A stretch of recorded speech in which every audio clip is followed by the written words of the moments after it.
Yeah, let's go.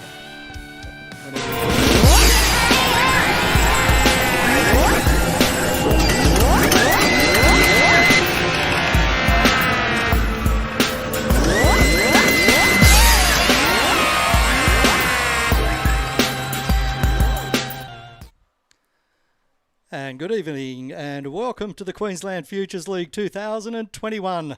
Again, we're broadcasting live from Bannister Park at Hendra in the north of Brisbane, of course the home ground of the All-Stars Baseball Club and the development field for Baseball Queensland. It's Wednesday the 10th of November 2021 and round 9. Yes, the final regular season games of the Queensland Futures League. 4 teams over 9 weeks, and then the championship game on the 17th of November being played for the Ash Anderson Cup.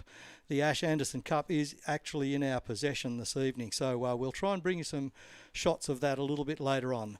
Tonight we bring you the Yardbirds in position 2, playing against the Lumberjacks in position number 1. This could be the championship game next week, but we won't know until the end of the night because all 3 teams behind the Lumberjacks, even though they have clinched the spot, the other 3 teams are all still mathematically in the equation. Hello, I'm Paul Harradine from Sports Broadcasting Australia, along with my co-commentators tonight, our colour man and the man with all the expertise and knowledge of the players, Matt Glasson. Glassy, how are you tonight? I'm good. Nice to be back. You're always good. We're going to make you louder tonight. Tay O'Keefe is behind me as well. She's going to do some advertising for our sponsors and also probably manage the scoreboard. And good evening. We'll get all of that going. How are you, Tay? You made it here safely in the storms and weather. That's all good now. That's Tay and that's Matt.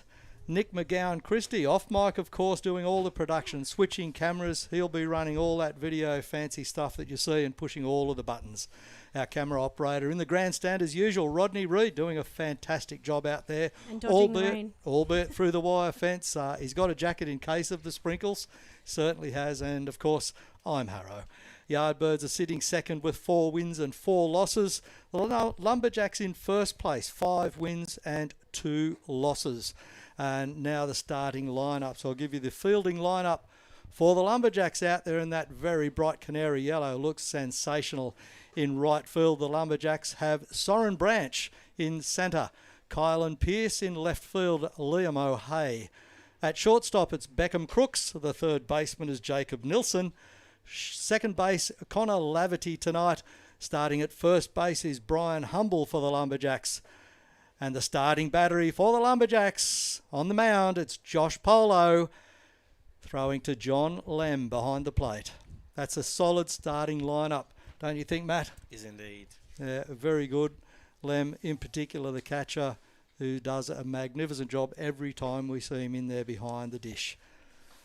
Yardbirds will come to the plate. They'll be leading off with Atoma Faulkner. And we'll see how this arm wrestle pans out. Lumberjacks have consolidated, as I said, but they won't let up. They want to make sure everybody's aware that they are after this trophy and what a magnificent trophy it is.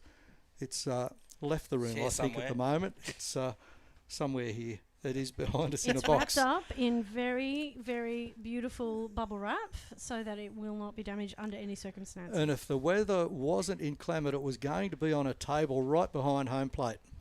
So as we just got the wave there, my second camera, our umpire for tonight, we have Mick Cumming on Isn't it nice of him to tell us to be ready? We have... Yes. Sorry, I'm sorry. Carla Pinder, sorry, it was opposite to her. Carla Pinder at first, who just makes that call there as Byron Humble gets the ground ball for the first out there. And our third umpire for tonight is Gary Kennedy playing the third base position. Scorers for tonight, we have Michelle Bell and we have Janelle Dunstan, as always. Good to have them here. It certainly is Carla Pinder calling that out, as you said. And it was just a put out at 3, wasn't it, in the end? Was indeed.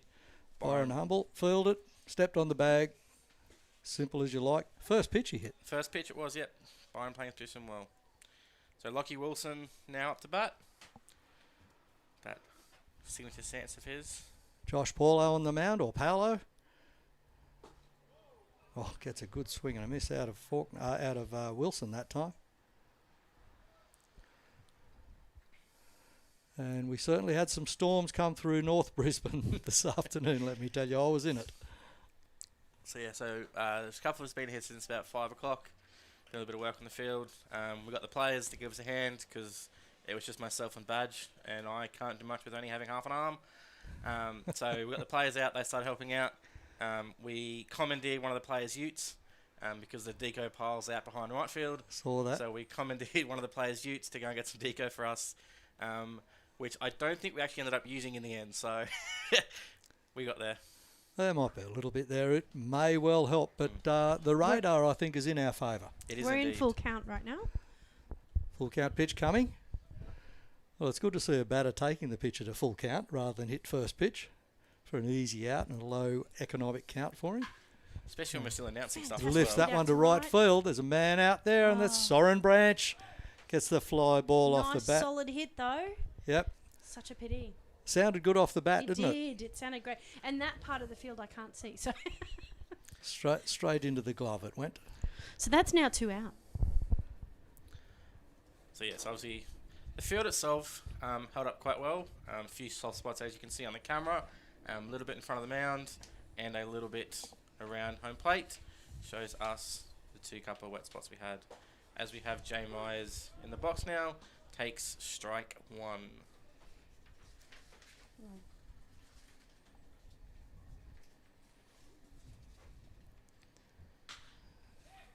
Myers lifts that one into centre field, charging in underneath it, no trouble at all. It was a good run from Kyle and Pearce out there in the middle, fly ball to position 8, and 1 hit and 3 out. So Yardbirds go 3 up, 3 down in the top of the first inning here at Bannister Park, and the score is 0-0. Baseball. It starts with a glove and a ball. No matter where you start, where you play, or where the game takes you, you're still just playing ball. What a moment for Luke Hughes. What a moment for Australia. Join in the fun today. Visit baseball.com.au to find your local club.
And welcome back to Bannister Park, where we go to the bottom of the first innings with the Lumberjacks coming to the plate through Liam O'Hay.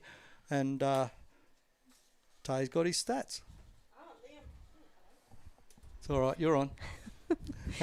So Liam O'Hay here, he has had 19 at-bats, 4 runs, 6 hits, and his batting average is 316. 316, not all bad for Liam O'Hay. 316 batting average. And the defensive lineup for the Yardbirds, who are out there now, in right field is Jamie Fox. In centre field, it's Liam Taylor. And O'Hay drives that one through the middle. That's a good ground ball to get him on base. Liam O'Hay gets a single to position 8, and that is Liam Taylor fielding in centre field. Great start for his team. Certainly is. Right field, Jamie Fox, as I said. Left field is Sam Campion. At shortstop, Tomo Faulkner. The third baseman for the Yardbirds is Dom French. At second base, Lachlan Wilson. First baseman is Kalen Van Hilst. Behind the plate and the starting battery for the Yardbirds, Jay Myers is catching and Declan Stevens is on the mound. Pick-off attempt there. Good turn. Down and dirty for O'Hay. And that's how you want him. So just more, as you mentioned, Tom Faulkner, and there was a post this week on the Robina Sports page, Tom Faulkner has signed his letter of intent to college. Tom is off to Florida next season. So up on the Robina Sports page, you have Tom Faulkner, and then you also have Jamie Fox. So we both got shortstop and right field tonight. Oh, they're both going to Florida? No, so Jamie is going to Iowa. Iowa, okay. So Jamie to Iowa and Tom is going to Florida. So both those boys from Robina State High School. That's so exciting. Florida's a good place for warm weather. Fantastic. Congratulations to them. They're great. Absolutely. That's a great step forward. Doesn't get cold in Florida. It's a bit lovely. like here, really. It's lovely. Been to Florida. That's my son. He taught at a high school there, which was good. And baseball coach, of course. Got his job there as a baseball coach at Lemon Bay High School. And, oh no, fumbled the ball there. Lachlan Wilson, I think, couldn't glove that cleanly. Yeah, I think the runner took his feet out from underneath him. So nice throw there by Jay. So yeah, so you got both those players there, and obviously their coach from the school, Jared Long, is their opposition coach tonight. Good steal by Liam O'Hay. Connor Laverty at the plate. Whoop. Looks a formidable character, doesn't he? He is indeed. Good quality though. Does a lot of work. Plays at Crean in Division 1. Involved with coaching their juniors. Is also quite involved with their field work as well.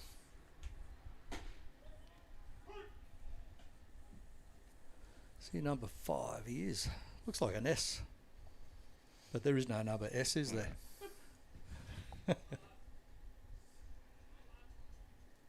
That's just silly, Harrow. That'd be so confusing for the scorers. And now coming up is S. It would be like netball, wouldn't it? They have their position on their bib. Yeah. Does that mean striker? I don't know. Something. Yeah. Full count now. Full count pitch from Declan Stevens. Thank you, Tay. Myers puts the signs down. Runner at second in scoring position. And he walks, misses inside. He's pretty excited about that. He took a little skip. Yeah. Yeah, I Let's have a think he little was walk. jumping backwards away from the ball, Sure, actually. sure. Fastball inside. I think it's, excited about going to first. That could be a stinger, couldn't it? Put on your knuckles or across your knees or thighs, whatever.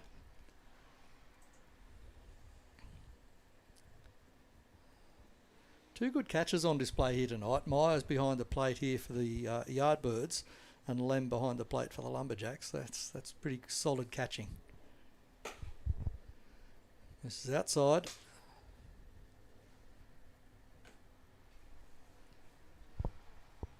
Hope everybody's enjoying our new shot straight down behind the pitcher from centre field. Picking up our sponsor signs as well. I love it. I think it's so exciting. And we also have a fantastic view of the different bases, so you can see when they're running and the catcher might have it. No, went on to the. It's on the roof. Oh, not quite. Yeah, almost. We also have a speed gun out there. Did you know that we have a speed gun out there? But I think not on at the moment.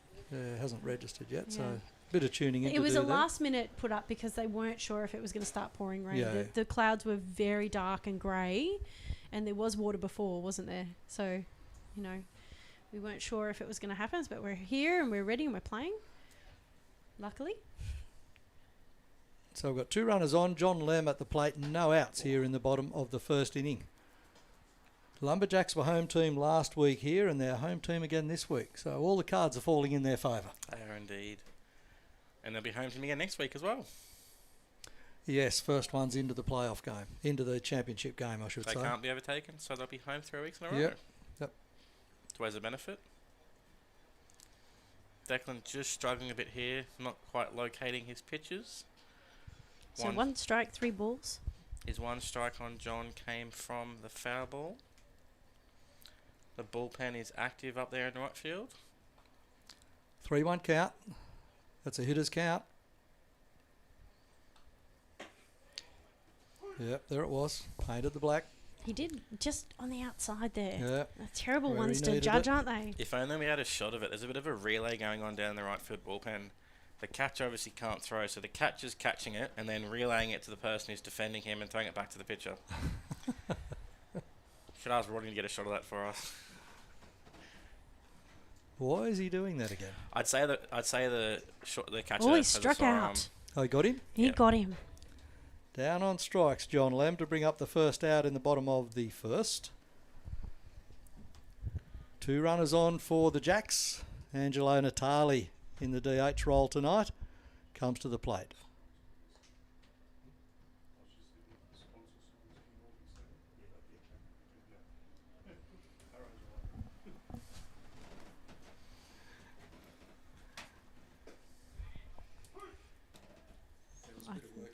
I think he was thinking about hitting that, and then he just backed off at the last minute.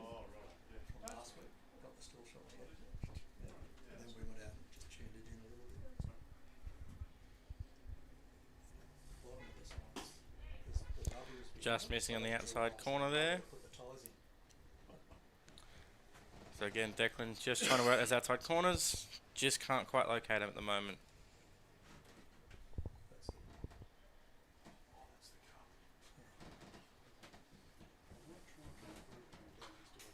We'll slice up into the net. Keeping you alive though.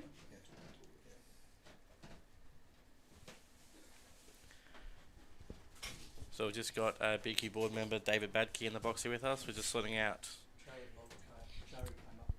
the trophy. So we might be having a shot of the trophy on the camera shortly. So if you're interested in seeing what it looks like, just stay tuned. We should have a shot up there shortly. Oh, here we go. As Out to left, Angela hits that into the ball. gap. Moves the runners around though, and he's safe. So now loaded bases.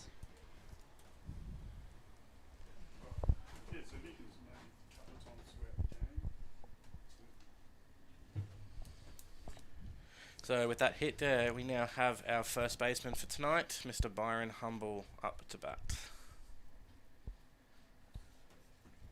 So Natali got that ball to left field. Just dropped in front of Sam Campion out there.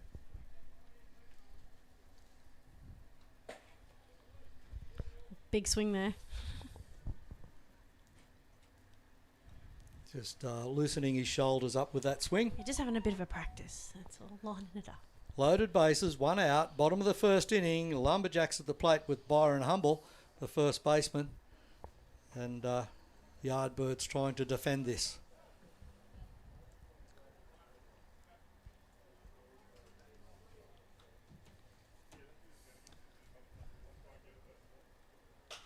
Pop up. First baseman's after it. Van Hilst. All Van the Hilst runners- will get it. He catches it in foul territory. All good. Made Well it caught. very difficult, but he got there in the end and caught that ball. He's claiming he lost it in the light, but he seemed to not know where it was and just happened to stick the glove out and the ball landed in it. So I think a bit of wind up there around that back net, and you could see the way he turned. It was swirling. That ball must have been moving in some sort of a cyclic. And you also have the lower lights here as well, so you can actually lose the ball in it. It's a lovely breeze. Just not great for the ball.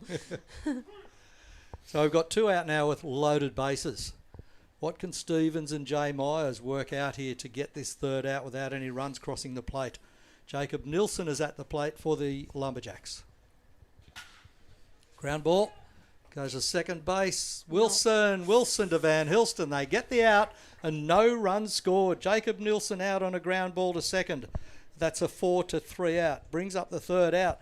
No damage done to the scoreboard as 7 batters went through the plate for the Lumberjacks. So 0-0 after the first inning here completed at Bannister. We've got no runs on the score. Lumberjacks and Yardbirds. Back in a moment.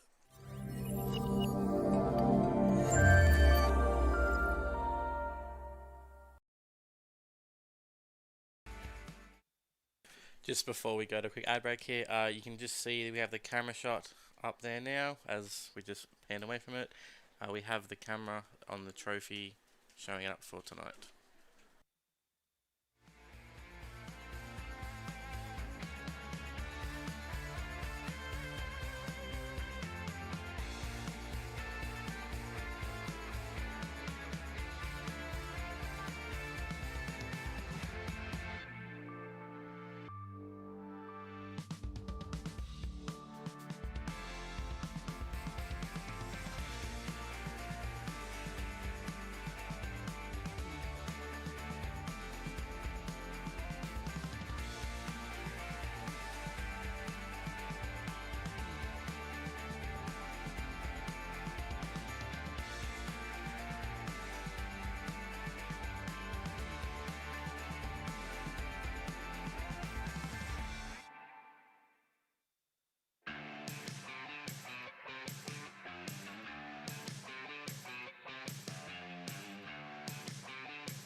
And as we return here, you can just see we have the camera angle there showing off the beautiful trophy that has been produced as the Ash Anderson Cup.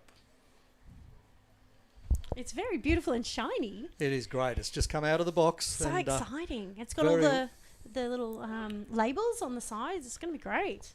Well done. We come back for the top of the second inning here. No changes as yet have been detected. So just a reminder, if people are unaware, there is the post up on the Baseball Queensland website with information about the naming rights for that cup.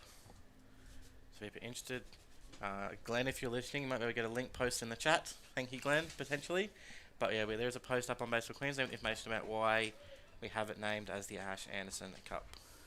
And Glenn Long did get a mention then. He actually manages the link and monitors it as well. He's not here at the ground. And Chopper goes back through the middle there, charging across shortstop Beckham Crooks. Can't quite feel it and get it over. He was going so fast when he fielded it. Yep. It was high speed. Yeah, good run, good cover. And the secret of that is to glove and throw on the run, and that's a very difficult task. And to do that superbly is the secret. It's glove the ball, get the ball out of there and get it to the first baseman. Unfortunately for the Lumberjacks, that didn't happen. Yardbirds now a runner on the lead off, Liam Taylor, on base now, top of the second inning. Brings up Kalen Van Hilst, tonight's first baseman, batting left-handed. Will the scorers give him a single to 6 for that? Depends on the scorers, I think. It's a hard one. Not quite a routine play. Was a chopper, Yeah. so bouncing high, hard for a shortstop to get and throw and get the out. So it's one of those ones, it's one of those in and out of the glove ones, so you've got to barehand it. So you'd think the scorers would give those a single. Pop up to Crooks now. Beckham Crooks takes that pop up off. Totally made up for it, didn't he, in that play? He did. Kalen Van Hilst is out now on the fly ball to 6. Still have a running on first? Is Crooks going to let anybody else play? Nah. Been in the last 2. Just seeing your comment, Irene, there should be live scoring of the other game.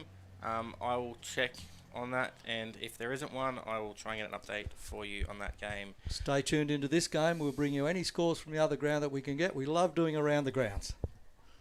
There was some rain around the south side, so the second game tonight was over at Beenleigh. So there's a chance, Irene, that game could just be delayed starting. Oh, he's got him cold. He is out. Yeah, sit down slide, but he was up, got tagged on the shoulder. Almost got tagged in the head. There's the link in the As it chat went there past. for you, Irene. So enjoy the other game. For other people, feel free to tune in here as well, the live commentary, and then also the live scoring up above. It's exciting for the families to watch because depending on these 2 games, on who wins and who loses, on who goes into the final. So it's a bit exciting. Well, the Lumberjacks are happy. They're there already. Yeah, that's right. So But, now they're all fighting for who's going to go against the Yep. Lumberjacks. Yeah, mathematically 3 teams. So we can see why everybody wants to see what's going on. Absolutely. They're all warming up for next week's championship game. Right here, same time, same channel.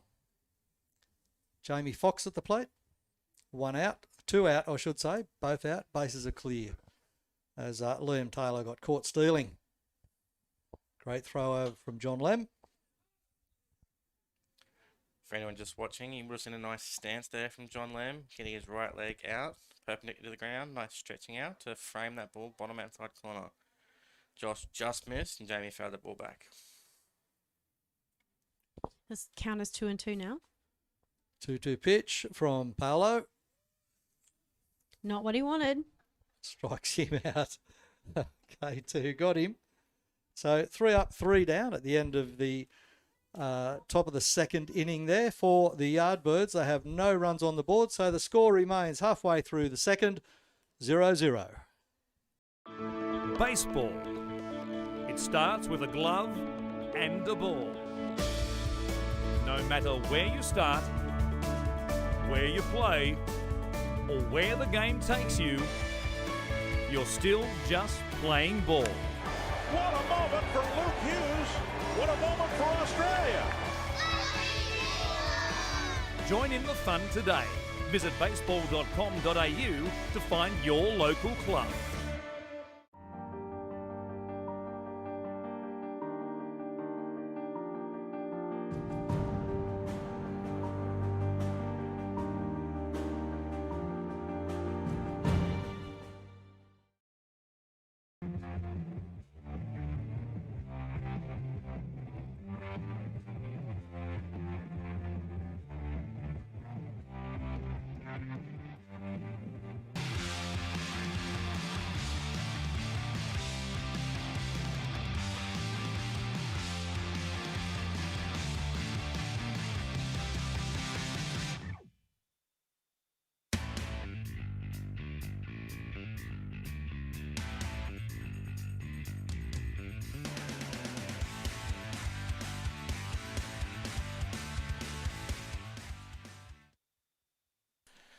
And as we return here in the bottom of the second innings, just give a shout out to our 2 base coaches for tonight. We have Ryan Thwaites from Pine Hills at first base, and we have Jared Long from Mudgeeraba at third base coach. Beckham Crooks is our leadoff hitter. He's only had 9 at-bats, so in this whole series. Okay. He's come home 3 times in that time, so he's got a 222 batting average. But that's only at 9 at-bats. That's not bad with pretty 9 good. at-bats, yeah. Yeah, that's right. And he's come home 3 times in those 9 bats, so, you know, that's always got to feel good. Was he one of the late arrivals? Yeah, he's... No, he's been there all he's the one way of the through. youngest ones, though, isn't he? He had a few weeks off, I believe, because I think he might be grade 12. So a few weeks off potentially with exams, That's I believe. that'll do it. Imagine playing this. I could be wrong, year but I'm 12. pretty sure It's Beckham is amazing. grade 12. They Maybe fit finished last year, but yeah, I think he had a few weeks off. they fit a lot into that year of school as he gets called on a strikeout. Curse of the commentator. I don't know, it happens so many times. Big KC Can't even keep up with the scoring with him. He was so quick. struck out looking. My goodness. Oh, Declan no, Stevens still on the mound. Mm-hmm. That was a good pitch. Good fastball. Soren Branch comes to the plate now. Soren plays at Mudgeeraba. I believe plays Div 2 down at Mudgeeraba.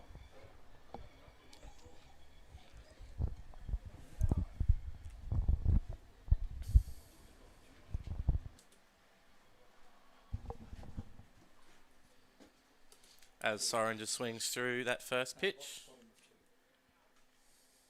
Yep.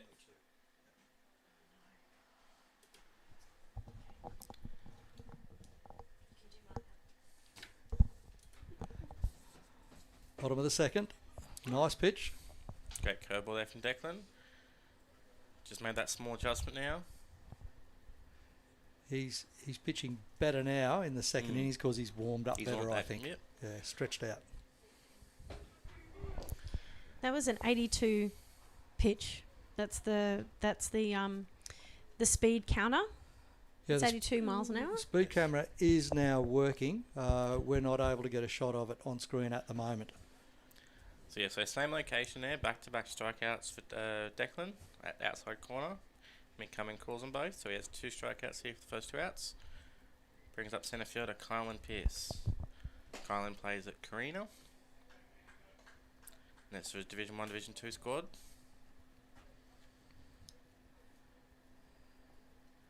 See, these names are everywhere. Pearce has had 7 walks and 6 strikeouts, I think. He's got a good on-base percentage of .476. Not bad.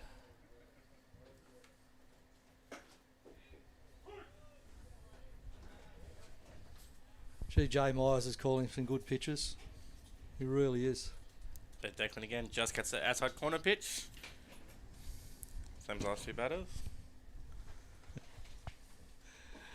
Oh, big swing there. Cleaned up by Jay Myers. Make sure that he gets out. So big K2, big swinging K2 for Pearce. And that brings up the 3rd out. He's the 9th batter. So they've been through their lineup now through the bottom of the second inning. And the score here at Bannister Park after 2 completed is 0-0.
And welcome back, Matt. Matt and I were just tossing a coin to see who was going to talk first. Our apologies for that. A little bit of frivolity doesn't hurt, does it? Top of the third inning here at Bannister. The Yardbirds coming to the plate with Sam Campion for his first appearance with the bat this evening.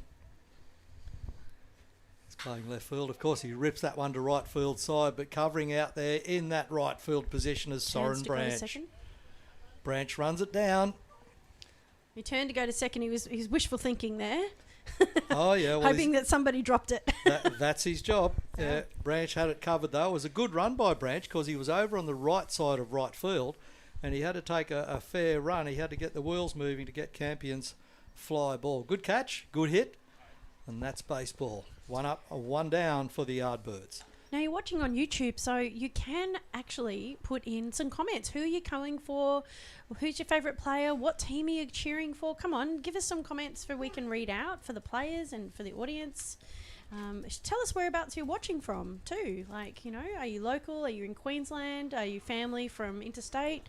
Let us know. We'd love to hear about it. Absolutely. Tell your friends and family to tune in as well.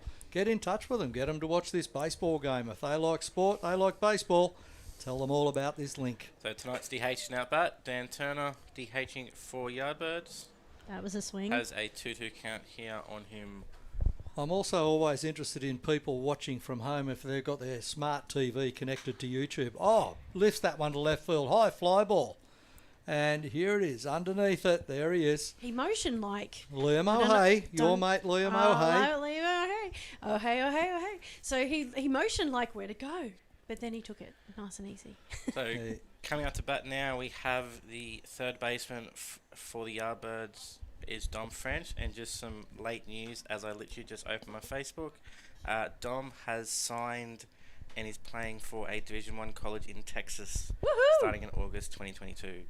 So that was just posted awesome. last half an hour ago. So congratulations to Dom on that. Woohoo! Go Texas! Give a shout out to Dom. Do you know if it's a totally not 4-year university or 2-year college? Uni? It says US Division 1 college, it says in the post. Okay. That is so exciting. That's good. Good job. College is usually 2 years. University's 4 years. So yeah, so that was posted on the Down Under Travellers baseball softball page. Means so he's going to get a really great education.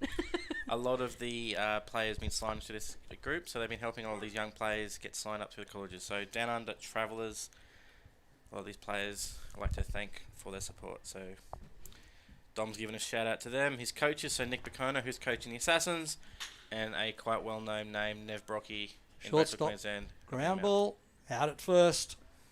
And that was Beckham Crooks to Byron Humble, and they shut down the attack of the Yardbirds on a 6-3 ground ball.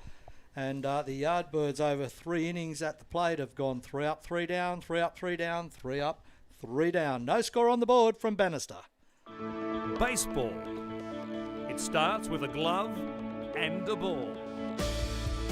No matter where you start, where you play, or where the game takes you, you're still just playing ball. What a moment for Luke Hughes. What a moment for Australia. Join in the fun today.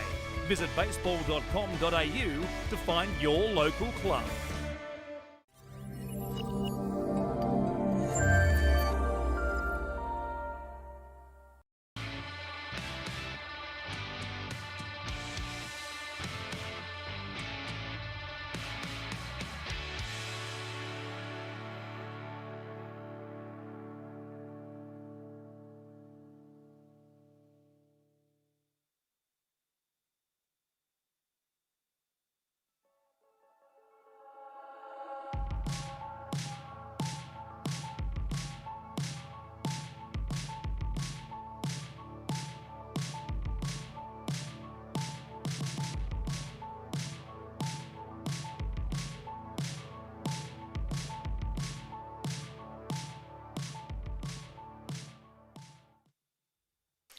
And as we return here for the bottom of the third innings, no changes so far in the field. And coming up to bat, we have our leadoff hitter, left fielder Liam O'Hay. So Declan Stevens still on the mound. Bullpen's still going, so someone's getting ready to come in. Declan's getting close to his pitch count, I'd say. Yeah, the pitcher's going well through 3 innings is a good start to this game. As you all know, it's only a 7-inning game. So if coaches can get their starting pitcher to go 3 innings, bearing in mind the pitch count, bearing in mind that they've played the previous weekend and they've got to play the following weekend, maybe even Friday night. So it's very important that the pitchers are economical and that their arms are looked after. O'Hay readies for this pitch from Stevens. Misses low and outside. Jay Myers doing good job behind the plate there. Gets across behind that one. Very low. Umpire's doing a good job as well. We've got to compliment Mick Cumming, Carla Pinder and Gary Kennedy. And that one gets ripped to left field side. It will roll to the fence, I think, chasing it down. It's a long chase. He rounds it up. Sam Campion.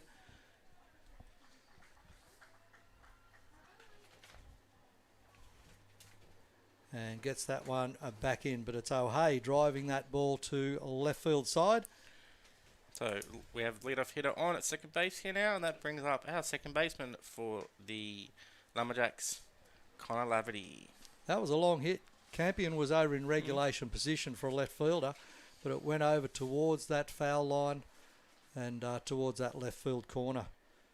A little bit damp out there. We had big storms. There was a lot of rain came through, but this ground is in great condition now.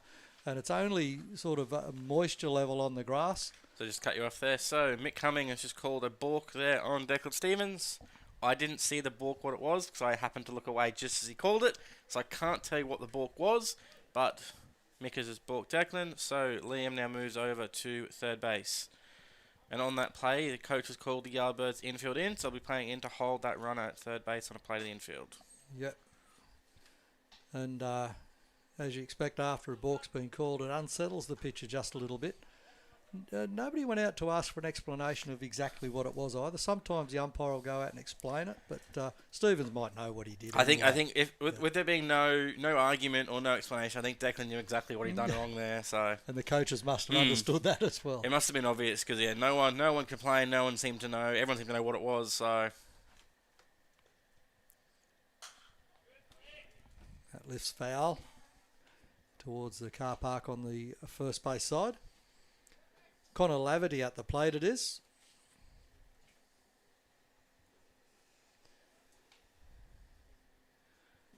A likely customer with the stick. Second baseman.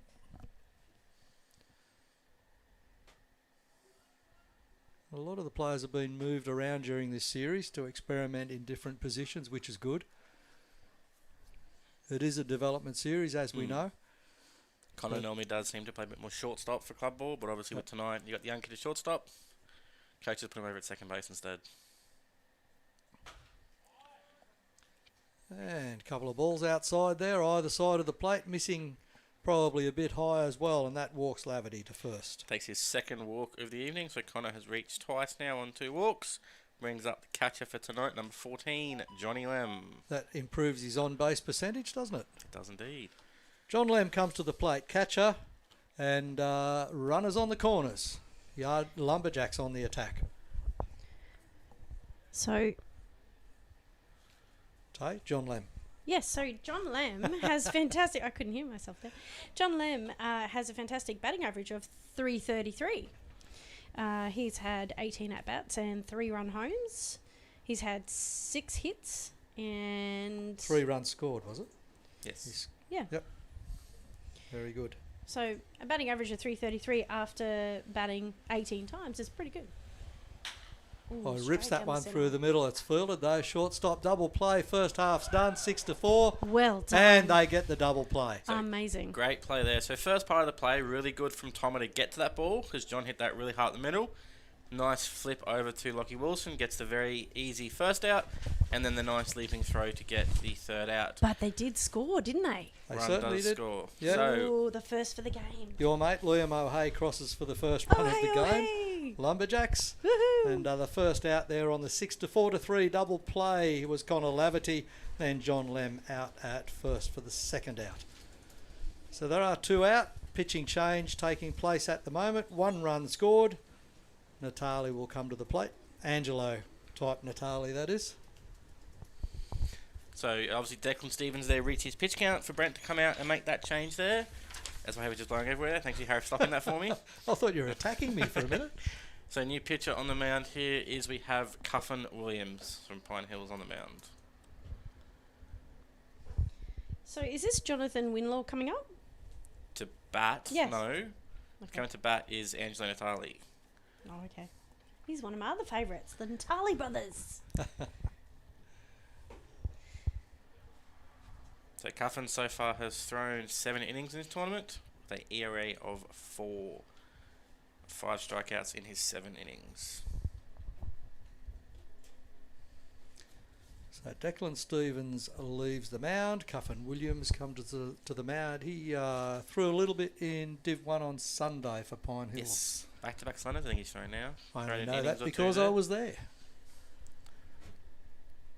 Yeah, we missed each other on Sunday because I stopped in for the Div 2 game as Harry came for the Div 1 game, so probably just cross paths on the road on the way out. So I would say so. In and out of the car park. We're going to, in the next break, we'll talk a little bit about the GBL standings at the moment and the next round of games coming up this Friday and Sunday for the GBL Division 1. We'll bring you that information in the next little break, maybe on the next change of pitcher.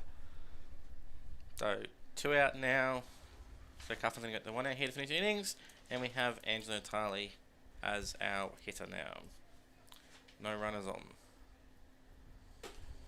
Leaves that one high as he tries to get his sights in here for this home plate at Bannister, and Jay Myers behind the plate. Misses high, then that one misses outside, probably a little high still as well. So Declan would have done a really good job there. So Declan had thrown 10 innings previously for an ERA of 4.5. So those 3 innings of 1-run ball tonight would have reduced his ERA there. A couple of strikeouts got as well. Really good pitching appearance from him. As Cuffin just missed that outside corner. Lockie Wilson at second base couldn't believe that pitch wasn't called, but Mick didn't call it. So we have 3 balls now on Angelo. 3-0 pitch. Oh, That slipped. will walk him. That one definitely slipped over the top of his head. Yeah, and as Natali just stepped back there to avoid that ball, I saw his back foot slip just in a little bit of slippery Don't sand say that. behind home plate. There's nothing Just a down there. little There's bit. nothing there at all. I think it's a bit of loose sand. There is, yeah, It little wasn't loose wet, sand, it was yeah, just yeah. loose. It's dry but loose. Yeah, there's nothing. I'll look after you, don't worry. Thank you. Right, so a runner at first. Brings up 1 num- run scored, 2 out here, bottom of the 3rd. Rips that one through, it'll get by. Yes, it does. Gets by shortstop Faulkner. Goes to centre field, and that was good charge from Liam Taylor. Got it off to second base because was Natali had gone to second and got well off the base. So Taylor got the ball to second base, and however, it was Natali making it safely back there. And as you can see from that wonderful new view over the pitcher's shoulder, we can see the banners of our sponsors. We've got Flash Graphics. That's there from Javier Gonzalez. Thank you so much. Orderly Hire is Bruce Much. And Reedy Towing, of course, Mark Reedy. And we also have Inform Plastics and Ethereal. Ellis. Elith. Oh my gosh, I've got to get it one week. Elith Electrical. So thank you so much to our sponsors. We really appreciate it that you can sponsor us and let us play this whole season. It's been amazing. That last pitch from Cuffin Williams, the ball came out of his hand again. It's as if I don't know which pitch or which grip he's using, but there's a couple come out as wrong-uns, if you like, I like to call them. Yeah, just the last couple. So he's got 2 balls here on Jacob Nielsen, but yeah, a couple of those pitches just seem like it seems like they're slipping out of his hand, but Yeah. it's not like there's any That one dew was a good around on one. the field. So there's the wet patches and the dirt, but there's not like the grass is dewy to cause that to slip. So yeah, it could just be, as you said, it's that grip he's using. He just can't quite get that grip on the ball, and it just seems to slip out as he comes through. Well, 2 runners in scoring position here for Jacob Nilsson. Back-to-back fastballs there. It's hard to slip on a fastball grip. That's all right. He was sick of that one. So has he filled the count now? 2-2, I believe. 2-2. Oh, Balk's been called. Runners at second and third. So that one there, I heard what he That said. was So costly. Mick has called him there on a balk. So that was a balk for a no stop. So Cuffin, as a pitcher with runners on, you need to stop in your delivery. So that's a quick pitch. That's a quick pitch. So that pitch does not count, so it still remains a 2-2 count now. And we have the runner only on third base now. That was an expensive learning lesson. Natali scores on the balk as he fouls that one off. And that moves Byron Humble to third base now. Runner at third, 1 run scored. Lumberjacks ahead by 2. I think he's really feeling the pressure. Do you feel like he's Yes. just having a little bit of a moment? He's trying to get a grip to throw a different type of pitch, and it's just not coming out of his hand right. And was a he great gets Nilsson swinging for the third out. And that shuts down this attack from the Lumberjacks, and what a good attack it was. A swinging strike there on Jacob Nilsson brings up that third out, but not until the Lumberjacks damage the scoreboard by 2 runs. So after 2 completed, it is Lumberjacks 2, Yardbirds 0.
And welcome back to Bannister Park, where we go to the top of the 4th inning for the Yardbirds.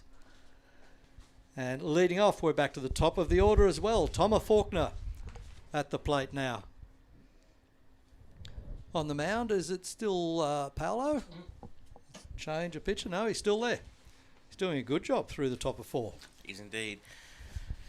To give a shout out as well to the other coaches, so from the other team, so the base coaches here for the Lumberjacks, we have, for the Yardbirds, we have Brent Ellis is at first base, and Derek Van Hilst is over at first base. They're 2 coaches.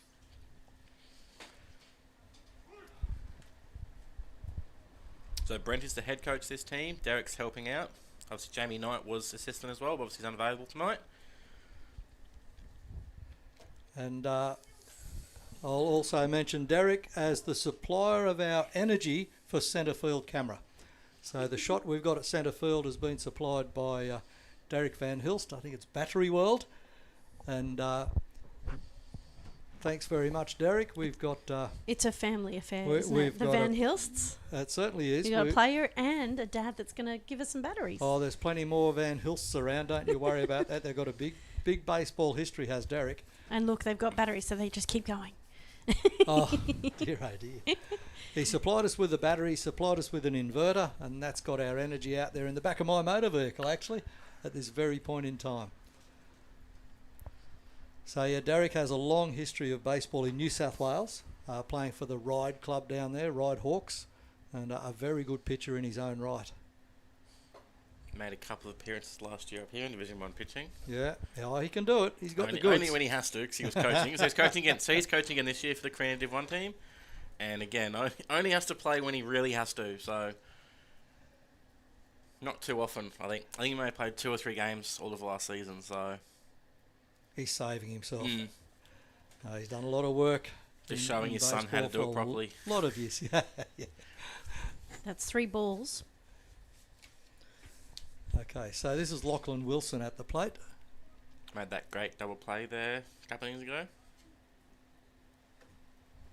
I'll be showing that to our juniors as a how to do it properly double play.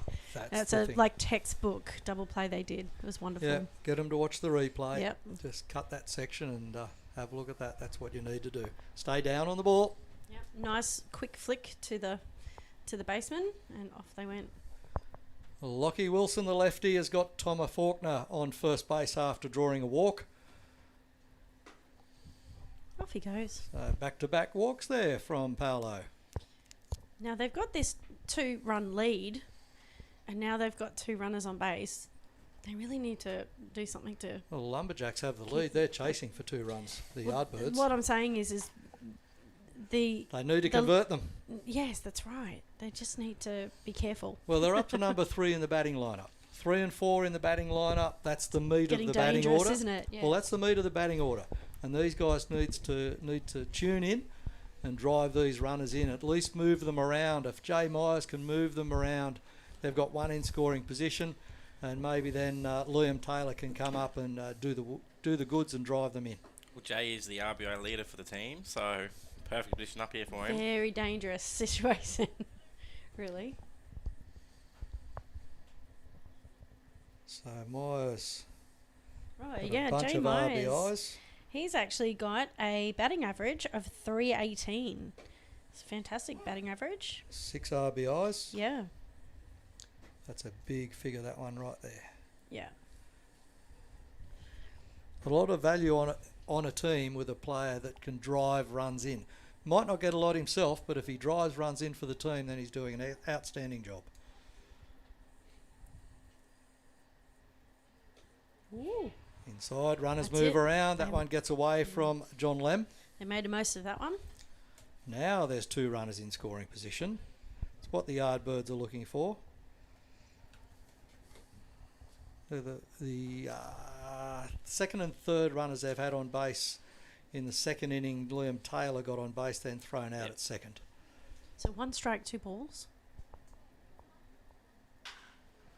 He gets it through the gap, I think. Oh. Does he? No. Backhanding shortstop. Where did he go? Beckham Crooks. Held the ball, couldn't quite get the ball over to Yeah. first, and then So he took the wise decision to lock so it in. Jacob Nielsen wasn't quite at third either, so he couldn't make the play there.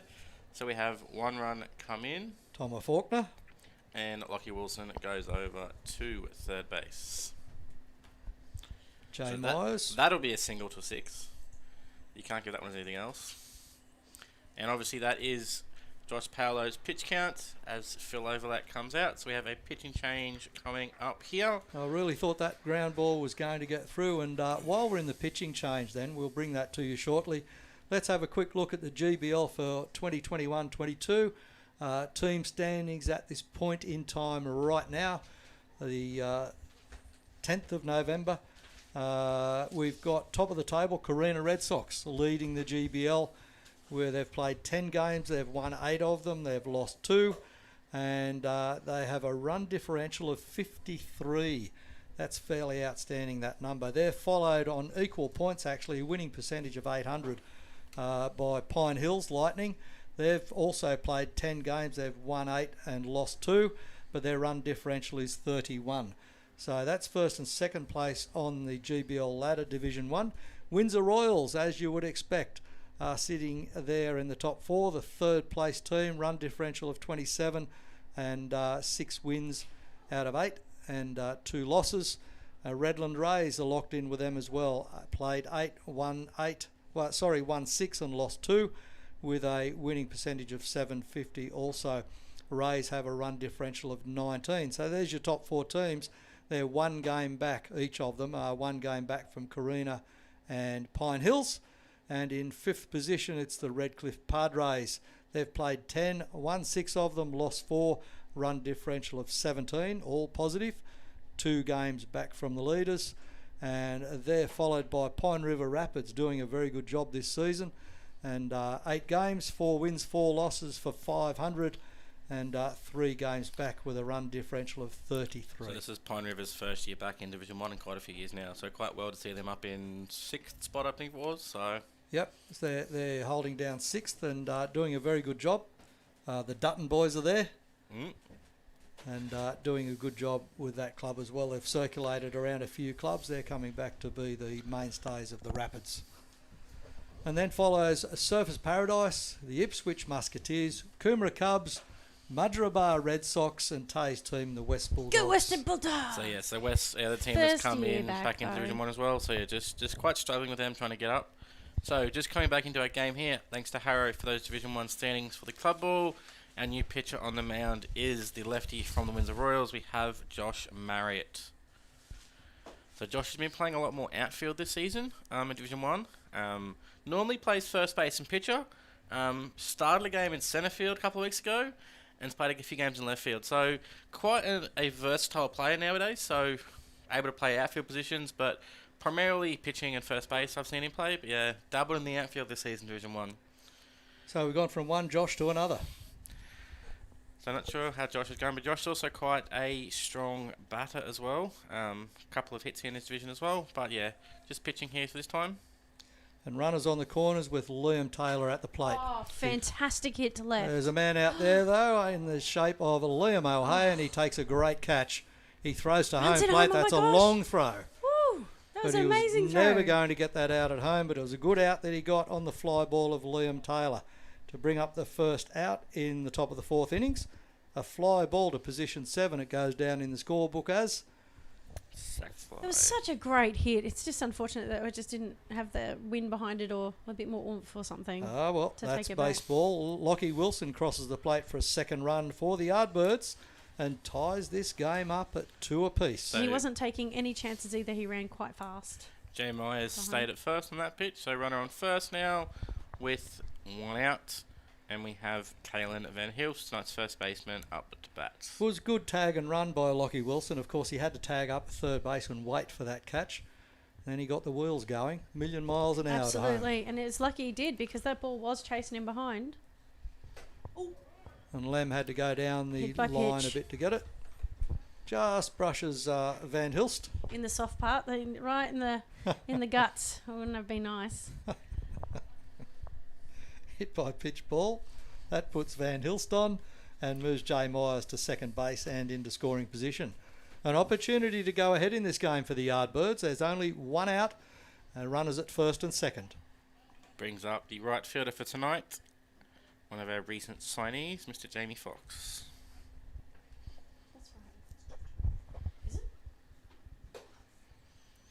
Top of the fourth inning here at Bannister Park.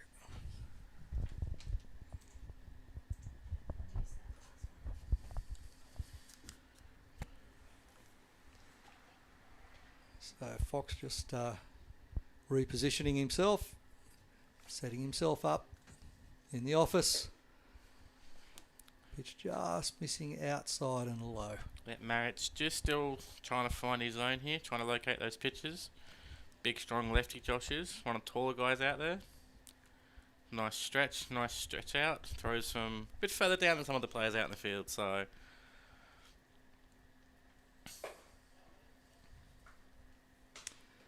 Can't believe it's 9 weeks we've been going already.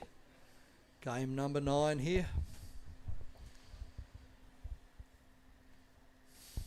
So Josh's family's in the grandstand here. Josh's sister's sitting here in front of us, his younger sister. Aha, So family here supporting him as he gets strike 1 in the box there for Jamie Fox. 78, that pitch. Little bit of variation speed-wise.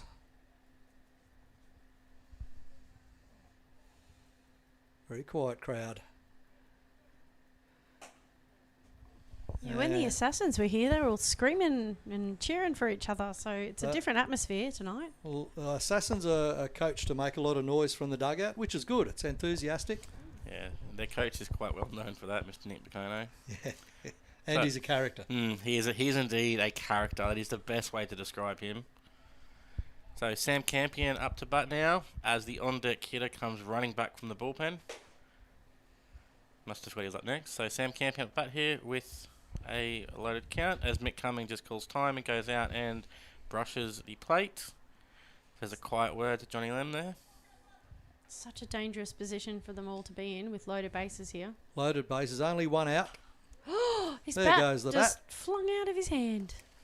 Needs a bit of grippo on that. Lucky there's a fence there. Would have gone into the stands. That's all right. I think Campo's fine. Well, I think his dad's sitting down there, so it would have been really funny if he's his dad. So his dad's glad the fence is there. Maybe it broke a little. Did it break a little? No, just lost over his hand. Okay. But he's got gloves on. I would have expected them to grip it. But Yeah, he'll be right. Does happen. He with took the a big wooden swing. bats, they don't have the grip on the... No. Yeah. He's just got soft hands, that's all. Nice, easy grip on the bat. Okay. They do say throw the bat at the ball, don't they, at practice? Something like that. The bat head, they mean. Josh just spikes that ball down in front. Yeah, just low. It was close. Right though. idea, but yeah, just spiked it a bit too much. Well, it was on line, just a bit low. Loaded bases, only one out. Top of the 4th inning, 2 runs scored already. Campion taking the odds to that. Does he go full count? 3-1. 3-1. There's a pole right in line with his right hand. A I'm post. watching the screen, so... Mick's been quite good with that, helping us out with our... Oh, off he goes. That is a very expensive walk. Walks a run. That means they are officially ahead. 3-2, top of the 4th inning. So that is Jay Myers crossing the plate now. Van Hilst moves to 3rd, Jamie Fox to 2nd. Campion to 1st, still loaded with only one out. Dan Turner, the designated hitter, steps in. Marriott leaves a fast ball out.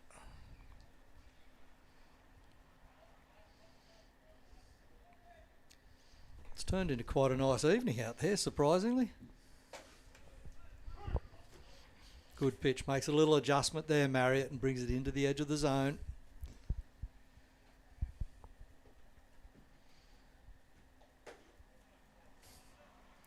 So as always, as Tate mentioned there before, guys, you got any comments, feel free to throw them into the YouTube chat or send myself a message if you have my number. People that do have it, feel free to do that. If not, if you're watching on YouTube, feel free to throw a comment in there. I am monitoring the chat, so I can see and ask any questions that come out. Yeah, Glassy's monitoring it, Glenn Long's monitoring it. Lovely pitch there from Marriott, fastball outside edge. Turner gets to that one though, backhanding it shortstop. He gets the first half of the double play. Does he get the rest? He does not.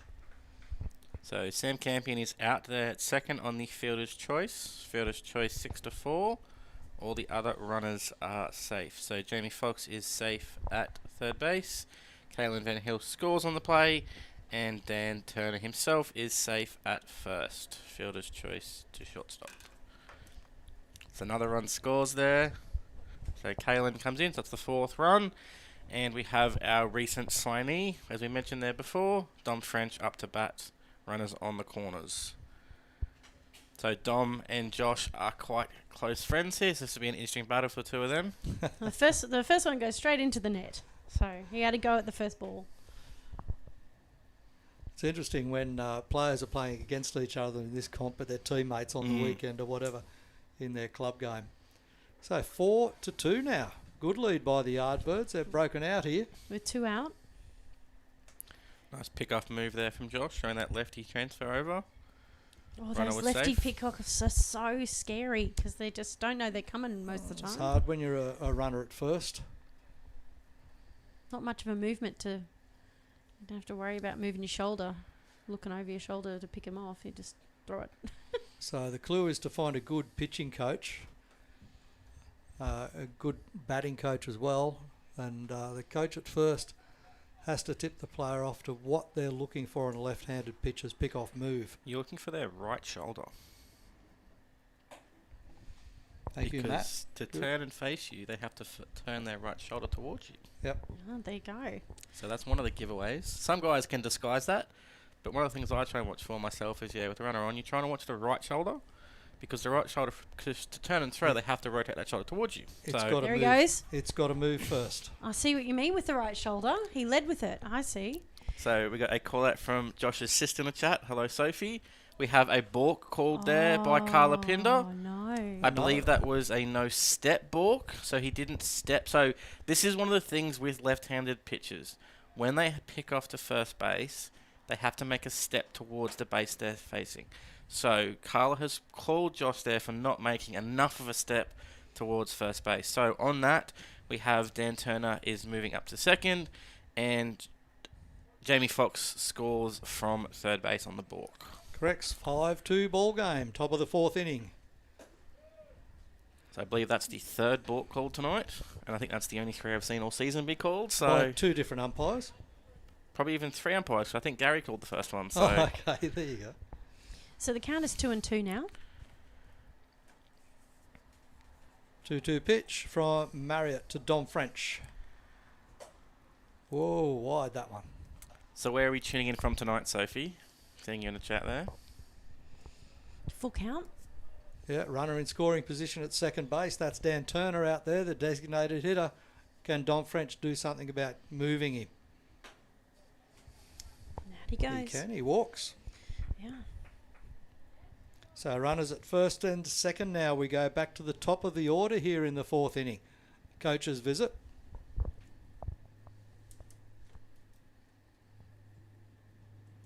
Phil Overlack is the coach here, makes his way out to mound, has a nice chat here with Josh. We'll see if there's a change here, just a quick mound visit. Speaking of the Overlack family, Zane Overlack put the GoFundMe page together for his family, for the 4 kids, because their mum has just found out that she's got breast cancer. So they've now raised over their goal, and they're raising the goal now, which is good because they'll need it. You know, she's got to do lots of treatment. So if you have an option to help them out, please go to the GoFundMe page and look for Zane Overlack and their GoFundMe page for their mum's cancer treatments. So Phil has just come out and has made a pitching change. We now have, I believe that is Ryan Zarek as our new pitcher on the mound. So as we said, so thank you, Sophie. Sophie's watching from Sydney tonight. Didn't quite get to see much of Josh, but thank you for tuning in, Sophie. Thank you for the comments as well. So yeah, so Josh Marriott leaves there with a runner on second base. A runner on first and second after that walk. So we now have back to top of the order. So Ryan will be facing Thomas Faulkner as his first hitter. I was on a Zoom meeting today, and I had people from Melbourne and Sydney, and they all said it was raining. And it was raining here as well. So it was all up the east coast today. It was raining. So, you know, we were lucky to get away with being able to play this game.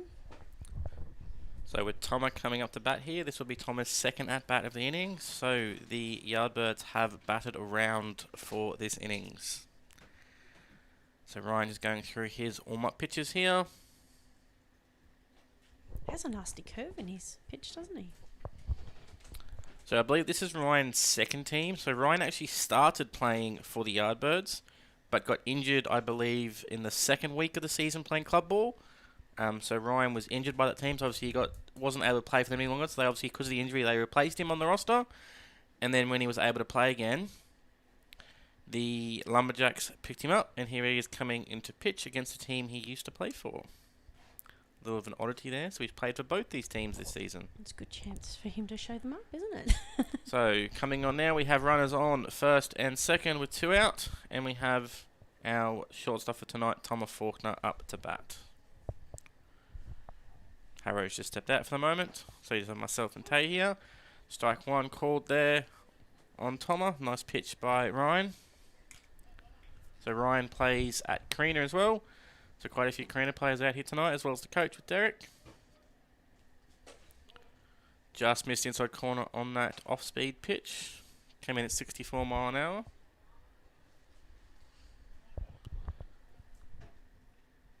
Both runners got nice big leads out there with 2 out, obviously. We have a back pick attempt by Johnny Lem, but Dan Turner saw it coming, gets back safely. Good job by Beck & Crooks covering. That was a great job, a great throw there. So 2 balls, 1 strike here on Thomas.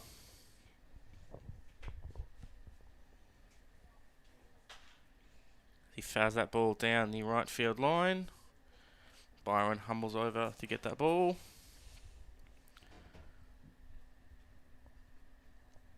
So 2-2 count now on Thomas. Ryan trying to get this last out so they can get a bat and score some runs themselves. It's the count 2-2. Ooh. Has to bend back not to get hit by that one. Usually they'd say, take one for the team. So full count there, as you saw. So any young catchers, if you see that play there, so that now is full count. You see Johnny Lamb come up saying it's full count, 2 out. These runners are going to be off on the pitch. Comes up and tells his fielders, if you get the ball, you're playing it over to first base. Deep hit to centre.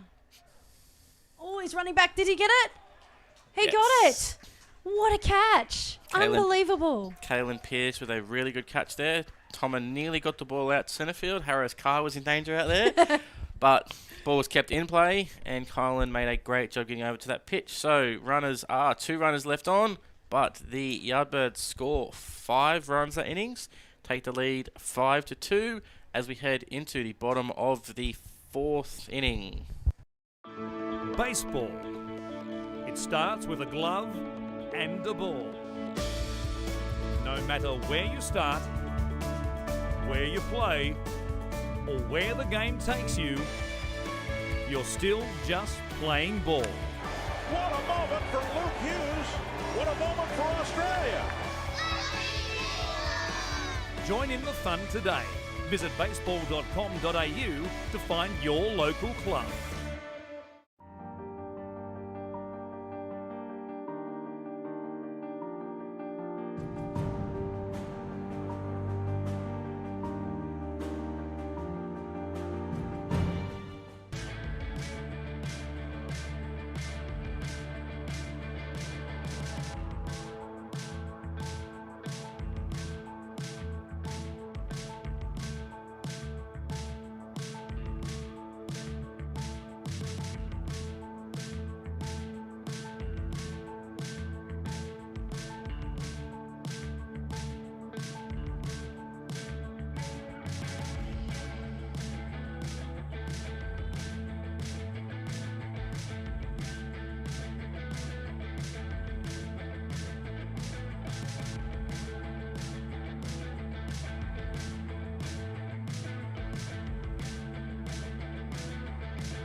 As we return here in the bottom of the 4th innings, we have Beckham Crooks at bat with Cuffin Williams still pitching. Let's have a bit of a short dinner break there. Sorry, guys. We got distracted. We're all back here now, though. So Beckham Crooks up to bat. First pitch, there was a ball. Hits a chop up the middle. Lockie Wilson gets over to it. Can't quite make up the play, though. Ball was at centre field, so Beckham reaches on a single to centre field. So right on first, and that brings up our right fielder for tonight. We have Soren Branch.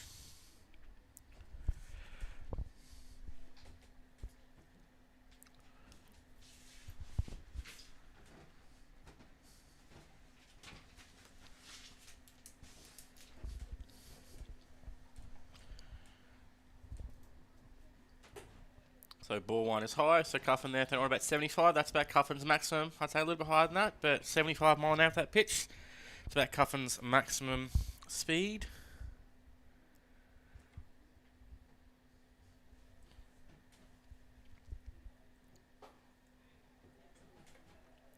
So keeping a close eye on Beckham there at first. Catcher's got such a great throw to second that it's quite a risk to steal, isn't it? So Beckham is quite well known. Obviously one of the young guys in the team, is quite athletic and quite speedy. So Jay Myers keeping a close eye on him, making sure he's not getting an easy steal of second base. So we're at 3 balls now. Thank you, Tayo. You beat me to it. 3-ball count here on Soren. Oh, try some pick off.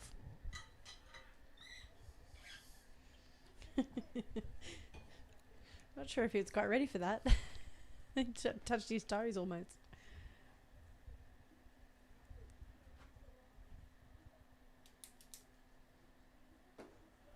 Oh, that was close. Just misses that ball down. So we have a walk there to Soren. So we have a second runner on for this innings.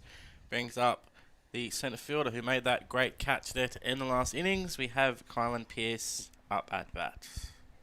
He really had to run back for that hit, and he really actually had to dive backwards to get that ball. So catching that in centre field, it's a little bit darker out in that that back part of the field out there near the fence. It's it was quite an athletic move there that he pulled off. Golden Glove nomination, that one. So Pierce steps in now. I'm back from a short meal break. The pizza was just too good to resist. Washed that down with a glass of water. Thank you so much, David, for that treat. All good. Food van was here earlier, but then disappeared because they feared the storms and lightning and thunder. So they disappeared, unfortunately. Won't be the case next week. Oh, no. The whips will be cracking here next week. Everybody will be ready. All the bells and whistles will be on for next week for the finals. Yep, the championship game for the Ash Anderson Cup next Wednesday night. Don't worry about the broadcast. Get your backside, trackside. Come and see the game live. Bring friends, bring family. It's going to be a big night next Wednesday night. Swing. That was a huge swing. Certainly was. He thought that was going somewhere. It was a good pitch, though, from Cuffin. It is still Cuffin out there. I think Matt's already declared that. Yep. Hello to the Williams family that are viewing from everywhere. Okay. Strike Lovely 2. family. Is that 2 and 2 now? Yeah, I just didn't quite see that. I've got that post in my way. But runners at first and second. And that is full count. Beckham Crooks. Full count pitch now coming. Beckham Crooks at second. Soren Branch at first. Kylan Pearce at the plate. Can he drive these runners around? None out here in the bottom of 4. Oh, that was a good pick walks. to leave that one. Back-to-back walks. That is now loaded bases for the Lumberjacks. None out, bottom of the 4th innings. Pressure time for the Yardbirds in their defence. This is their chance to really kind of get back some of those runs that they just let through. Yeah, well, Yardbirds had a massive 4th innings. Top of the 4th, they scored 5 runs. They had 0 on the board. Came out of that innings with 5. They lead this game 5-2. And now they're on the defence with loaded bases. Needs a ground ball here, do the Yardbirds. See if they can turn 2. Double play would suit them nicely. Leaves that one alone. Strike top half of the zone on Liam O'Hay. O'Hay steps back in again now. He's had a single and a double. Top of the first leading off, he got a single to centre field. And in the 3rd inning, he got a double to left field side. Nicely located ball. He's got to try to keep this one alive because he's 2 strikes on 1 ball now. 2-1 pitch. Yep. Defends the plate. Yep, defends nicely. There goes the canteen roof. Yes, there was a bit of a thump on the metal roof. Cuffin Williams now working with his catcher Jay Myers to conjure up a pitch to try and get an out. What he needs to try and get is a ground ball so they can turn a double play. Lumberjacks are on the attack. Loaded bases. They want to win this game as much as anybody. And strikes him out. Nicely located pitch there from Williams on O'Hay to bring up that first out. He gets a swinging strike, a big K2 for that first out. Runners are still there and now coaching visit.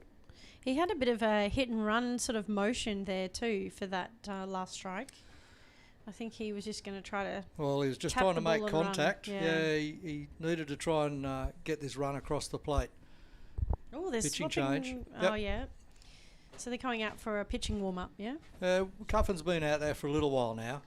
So pitching change coming out of the pen. Just see who this change is. Williams has been out there for a few pitches, so he's probably on his limit. So that's Ryan Woodrow coming in to pitch now. And I believe we also have a new 3rd baseman. I believe I just saw Lockie Roberts go out to the field as well. So Ryan Woodrow is now on the mound.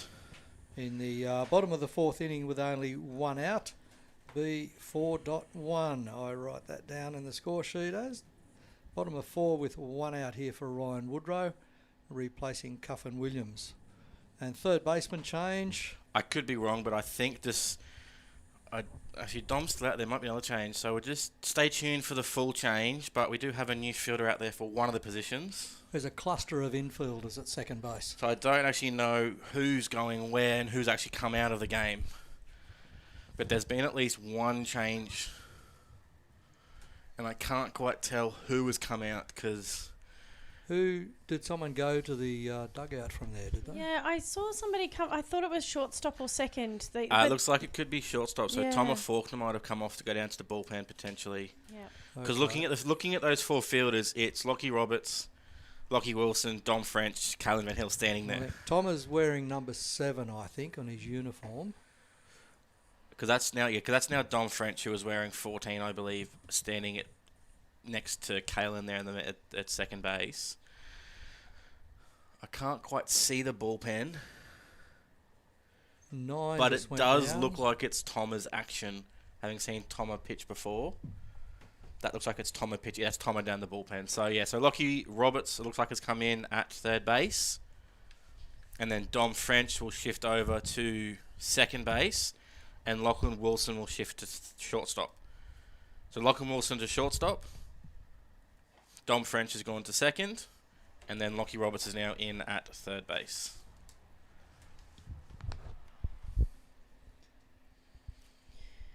As I just returned from my... I think I timed my break quite quickly there. Had to have a phone call, quick toilet break. Came back in, helped with those changes. So perfect timing. And Faulkner's gone to the bullpen. I don't think we would have got that quite as proficient as you, Matt. Thank you. It's so hard when you're not here. Like last week, we really struggled. We were like, who's that? What's happening? Sorry, who did we decide at third? Lachlan Roberts has come in off the bench. Aha. 2 Lachlans out there, Yes. side by side. So it helps when you've played with them, right? And you know who they are. And so I was umpiring last week. So we had a Masters makeup game and couldn't find another umpire, so I had to umpire myself. So Connor Laverty here as the leadoff hitter, as we have loaded bases. Yep, 1 out, still loaded. Crooks at third, Branch at second, Pearce at first. After walking, O'Hay was the first out and Laverty at the plate. How did O'Hay go in the strikeout? Laverty's looking for a drive to the fence there. He took a big hack at that one and missed. So just a big Connor swinging is strike. quite well known for his big hacks. Swinging strike. Ryan Woodrow on the mound, just replacing Williams, Cuffin Williams. big slice out over the fence. Yep. Right, I'll say, Tony, I know you're listening and you'll love that one. Yes, Connor's up here swinging for the fences like he always does.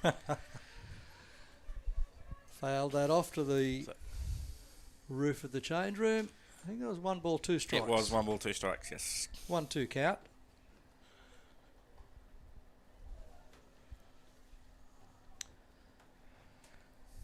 Woodrow's got a good stance. Sort of half got his back around a little bit. Deceptive, hiding the ball well in his glove while he gets his grip. Tony's just responded to me. You know how to draw comments, Matt. Let's see what Woodrow offers up for Laverty. Missed by Myers. It comes to the fence. No runners go. There's a few little sneaky yells of whether they should run to home or not, but they decided against it. Woodrow was covering home plate, and Myers can turn a ball pretty quickly. Sometimes the catcher will be a bit deceptive on their chase, knowing full well if they can tempt the runner to go, they've got a good chance of getting them out at the plate. I think that they would have been in real trouble if they had a try. All right. Woodrow wasn't happy with his pitch, though. We're so at full he'll count work on now. it.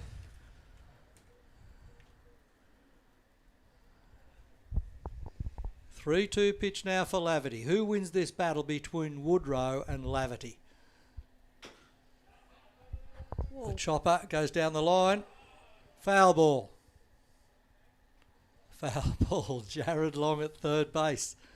Drops to his knees thinking maybe it was fair. Practice run, that one. But geez, I tell you, that was a dangerous little sort of bounce. Just another strike. Well, you had to be watching the ball in the foul ball line down that third base side. And who looks down that line? None other but the umpire at home plate, which is Mick Cumming. He had the best view of it all. His call. I think a little bit of the white chalk may have flown off that ball. There was a little bit.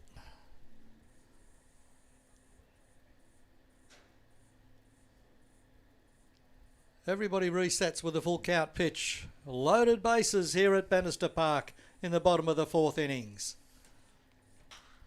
Pops it up. High fly ball, right field side. Jamie Fox is still out there. And the Fox gets it. Runner tags and goes. Won't be a play at home. He'll get in there easily. And that is Beckham Crooks scoring a run for the Lumberjacks. 3rd run for the Jacks. And out on the fly ball, Laverty with a sack fly to position 9. Becomes the 2nd out. So 2 out. It was almost worth it for the So sacrifice. we have a pinch hitter here. I believe that is Maverick Winlaw coming in as a hitter here. Off For the John bench. Lem. For John Lem. Looks like it. Might be... That's Might be because Maverick's not a catcher. So we will see what the change is here. Interesting. It could be JD, his brother, who is a catcher. So I think it actually might be JD Winlaw, not Maverick Winlaw. I apologise. They do look very similar, as they are brothers. It would be unusual for him to be replacing John Lamb as all. But JD is a catcher, so that probably makes more sense. Reset. Yeah, all good. If he just turns around, I can tell you, because JD's got dark hair, whereas Mav doesn't. But yes, that does look more like JD Winlaw, I'd say, especially as a change for John Lem. They're about the same build, aren't they? JD's a little bit bigger.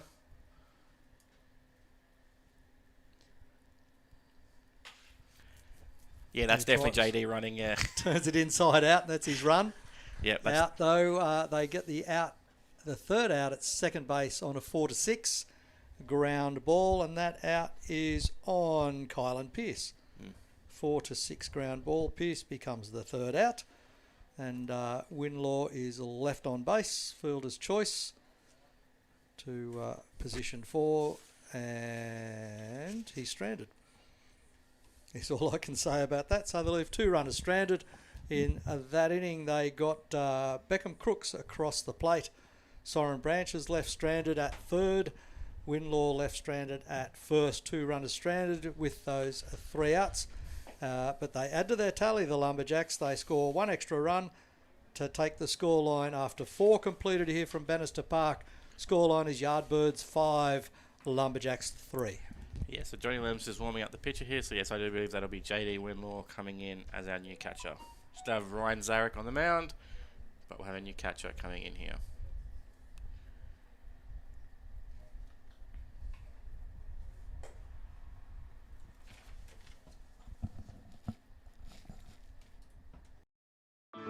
Baseball. It starts with a glove and a ball. No matter where you start, where you play, or where the game takes you, you're still just playing ball. What a moment for Luke Hughes. What a moment for Australia. Join in the fun today. Visit baseball.com.au to find your local club.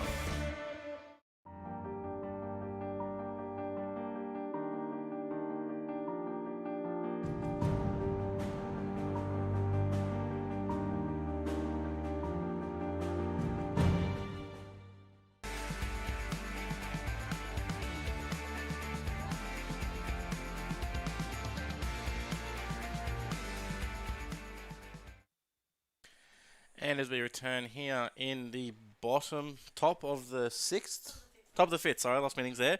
Top of the 5th, thank you, Tay.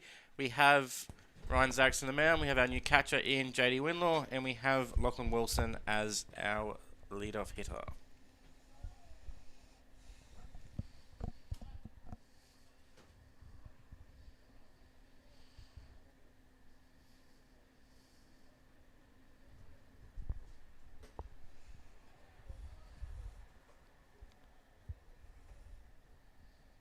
I thought it would have been great to see the lefty with the lefty batters, but we've got a righty pitcher now. So the lefty batters are such a trick for some of them. Oh, he goes for the bunt. Yep, Lockie tries his running bunt he's quite well known for. He's halfway up to 1st by the time they called him back. He's fast, isn't he?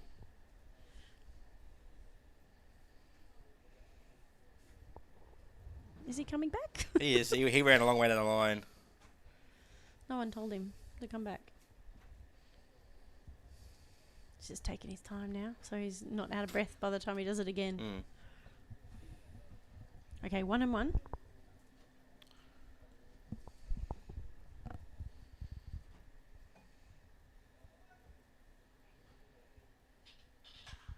Ooh, goes for a nice big swing, but it fouled down the third baseline into the car park down there.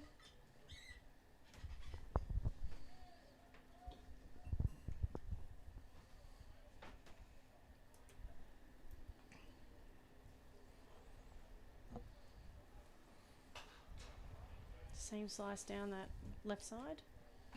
He's taking a lot of pitches out of Ryan Zarich, isn't he? Yeah. Zarich came in on the 4th innings with 2 out. So he hasn't been on the mound long. A formidable pitcher in his own right. Very strong. Oh, nice shape on that ball. Just left it up a little high. I thought that looked so good from behind here, but we're way up here. It is, yeah. It's hard to judge height. Like you said before, if you watch the monitor, you probably get a better idea. Absolutely. Of course, I think Tay mentioned earlier our sponsor signs behind home plate. They're looking great there in that angle. Yep. Pretty good, aren't I? Ah, it's fantastic. Can't believe you made it happen. It's fantastic.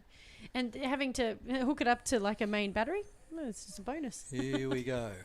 Oh, I don't mean centre field, I mean the signs themselves on the fence. Oh, Somebody had to move them, so I did it. Oh, good job. Base on balls for Lockie Wilson. He goes to first base as the leadoff in this top of the 5th innings for the Yardbirds.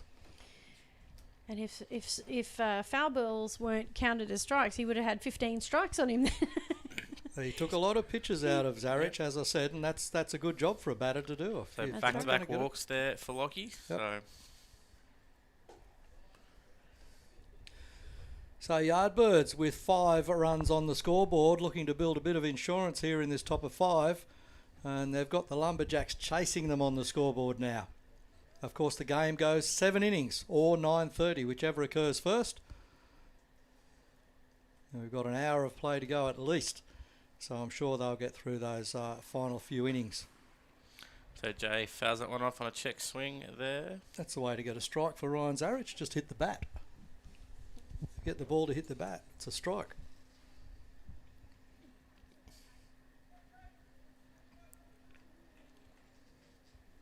Must thank the Scorers Association again for their scorers sitting outdoors under a pop-up banner. And an extra thank you for ordering all the pizzas for us. Absolutely.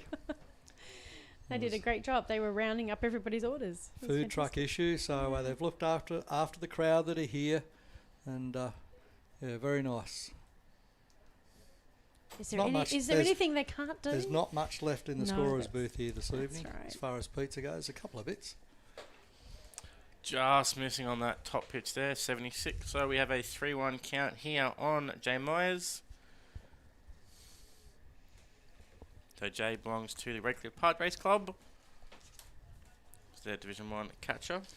And of course, Redcliffe Padres are hosting the game between 3rd and 4th place next Tuesday night. So Jay does a great job there hitting behind the runner. Lockie Wilson moves over to third base.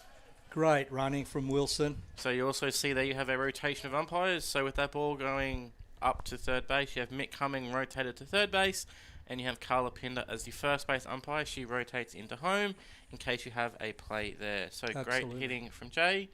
A single to right field, moves Lockie over to third base. Good call on the umpires, Glassy, because with a 3-person system, it's different to the 2-man system. I said 3-person and 2-man. 2-person system, 3-person system, to be politically correct. So yes, obviously with this system here with the runner on. Oh, chopper. Still in. It's fair. It's not going to go. JD just hit that with his glove, sadly. Ball's going to roll out, but JD knocked it. That is another run for Yardbirds. Yeah, I think if JD waited, it may well have gone foul based on the spin and the bounce that it was taking. Yep. However, it's Wilson scores after being driven around to third base by Jay Myers.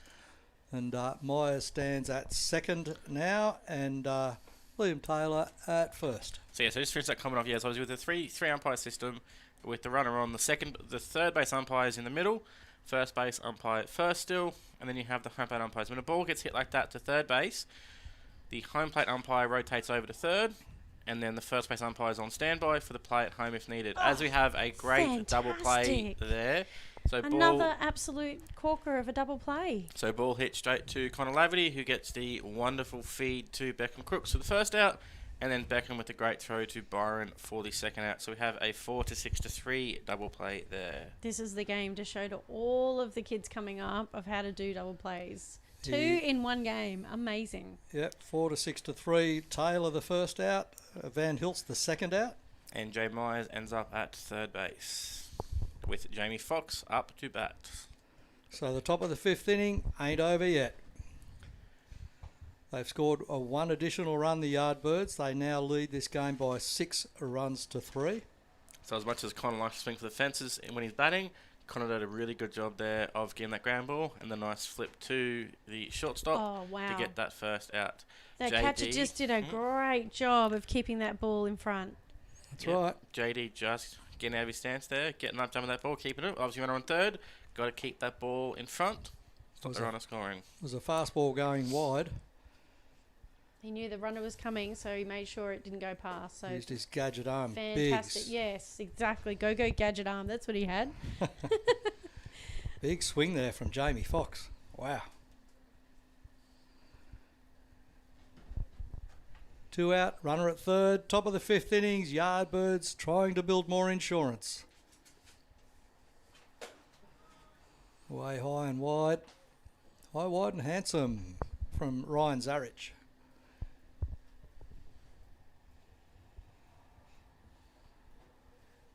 He came on and got the third out in the top of the fourth inning. He's got 2 out here in the top of the fifth. Now he's looking for that third to round things off. Missing inside. That's the fourth ball, so off he goes to first. Again, another back-to-back walk there. Jamie Foxx draws that walk. Brings up our left fielder, Sam Campion. Runners on the corner here. Campo, right-handed pitcher on left-handed hitter. So again, one really great shot here. The bullpen for the Yardbirds. I think there's like 7 guys down there at the moment, so they're enjoying themselves. A bit of a nice breeze out here, so it's probably quite cooler down there actually. So just get Rodney to rotate the camera for us. We can show everyone off. They're looking very relaxed down there, aren't they? There's a water bottle. There's a water bottle in one hand. There's 2 guys lying down. They're having a great time down there. And they do have, what is it, a 6-3 lead, so why not? They're happy. They're not expecting to go back into the game, I would suggest. You may have seen shots earlier of the Ash Anderson Cup. The trophy itself is here in the grandstand this evening. That will be presented to the championship team next Wednesday night. Brand spanking new and looking very resplendent. It was going to be on a table, but because of weather conditions, it's close to where it can be protected if any rain showers do come over. So 3-1 count here on Campo. Ryan just not hitting his spots. Leaving for those pitches up. Does he load the bases? No, he does not. Oh, big swing. Full count now. 3 balls, 2 strikes. Full count pitch coming. Runners on the corners. Campion at the plate.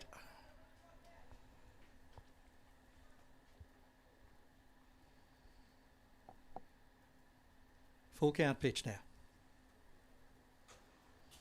Fouled off. JD just can't quite hang on to that one, so Campo fouled it off into the glove, but just deflects off the glove, so foul ball, so it goes back to a 3-2 count. Jamie returns back to first. So remember, 3-2 count with 2 out here, so the runner on first to be off on the pitch.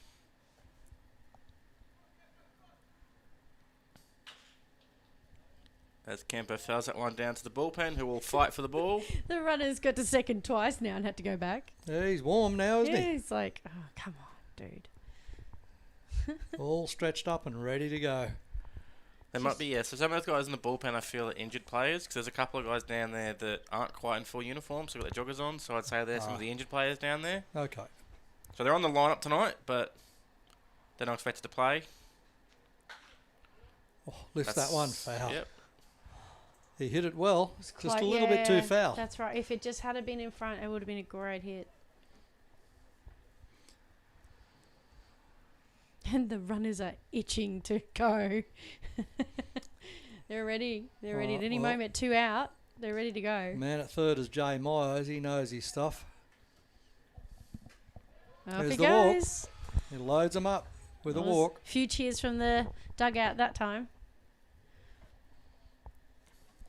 So Campion at first, Fox at second, Myers at third. So Coach Phil Overlap comes out here for a man visit to Ryan. We also have JD Windler going out for the conversation as well.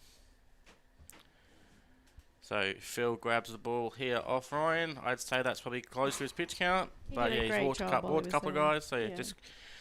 just lost last couple of batters. And our new pitcher is Maverick Winlaw coming in here. So we'll have the two Winlaw brothers Pitching and to each catching. other here.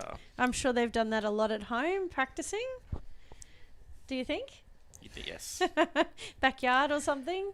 Give a shout out again to Mickey if you're listening in. Good Woo. opportunity here for you to watch you two boys playing together. Good job getting them this far. Oh, look, that's that beautiful sidearm I like. Yes, Mav's turned a bit of a sidearm pitcher now. So you got, yes, brother to brother here. And he really knows how to catch it too. Because then no wonder he could do that go-go gadget arm thing from his sidearm. You're just not sure could go We- left or right. Saw Maverick come on last week to close things out as well. He's got a good style. Yep, so Maverick has thrown so far 5.2 innings. He has 11 strikeouts Whoa, that's with an unreal. ERA of 0. He has not conceded a run yet, as I touch wood right now. Ooh. You're the commentator, Matty. Uh-oh. It's unusual to see a player of his youth, his young age, throw sidewinders. So I have a feeling that part of that is because obviously Mav plays up at Redcliffe, and obviously you've got Sam Holland up there. So it could Yep. be, I'm not saying it is, You mentioned it last but week. it could be that it could be a link to Sam Holland, obviously himself, who throws from that angle. Might have convinced Mav a little bit of a shoulder wear and tear potentially as well. Yep. A little bit less stress potentially. But with Sam up there, you sort of got someone to model yourself after. You can sort of follow his style of pitching. Go the Understood. same way. Understood. So we have loaded bases here, and we have Dan Turner up to bat. So Ooh, first ball. Oh, Foul. They'll do well to keep it foul too. I didn't think he was going to for a moment. I will say the running track is not flat after the work we had to do today to get the wet stuff off. So Yeah. there is a little bit of a hollow down the line. So if any of those balls roll down slowly, there's a chance they can roll back in. So That's right. Got to get a touch on them before they go fair. Everybody resets. Loaded bases. 2 out. Top of the 5th. Got him swinging. A little variation, little adjustment to the pitch from Winlaw.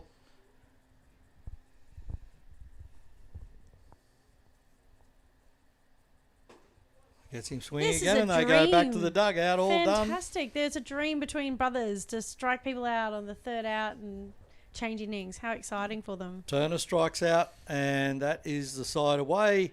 Not until after the Yardbirds add another run to their tally. Halfway through 5, it is the Yardbirds 6 leading the Lumberjacks 3.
And we return here, heading into the bottom of the 5th innings. We have Ryan Woodrow still on the mound for the Yardbirds. And we have Angelo Natali coming up to bat as our leadoff hitter. So Angelo is the DH tonight for the Lumberjacks, as we have our potential first interviewee of the night. No, doesn't want to. Okay. It's just David Badke saying hello to us, not asking me to interview, so we'll keep commentating without him. There's 2 bits of pizza left, Dave. Oh, very nice pizzas. Thank you very much.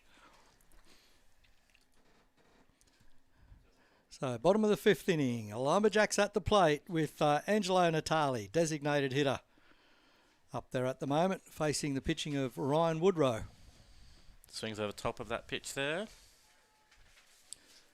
He's had a single to 7 tonight and a walk in his 2nd appearance. This is his 3rd time at the plate. Bottom of 5, 2.5 innings to go. Ground ball, splits them.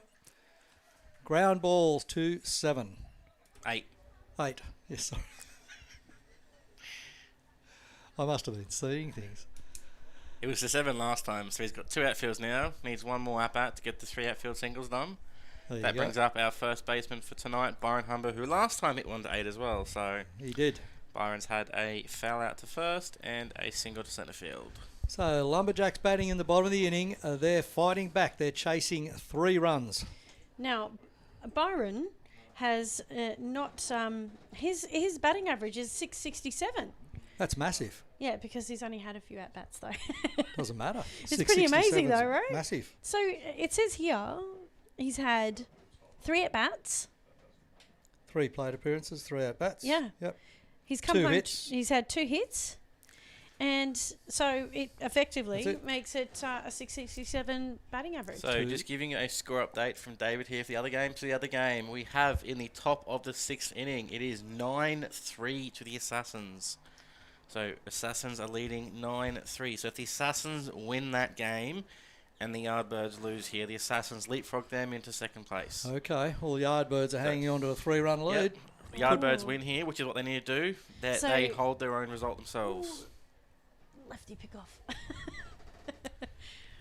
So again, if anyone's wanting to follow that game as well, so Glenn Long posted the link to that one in the YouTube chat there before. Otherwise, if you go to the Baseball Queensland website.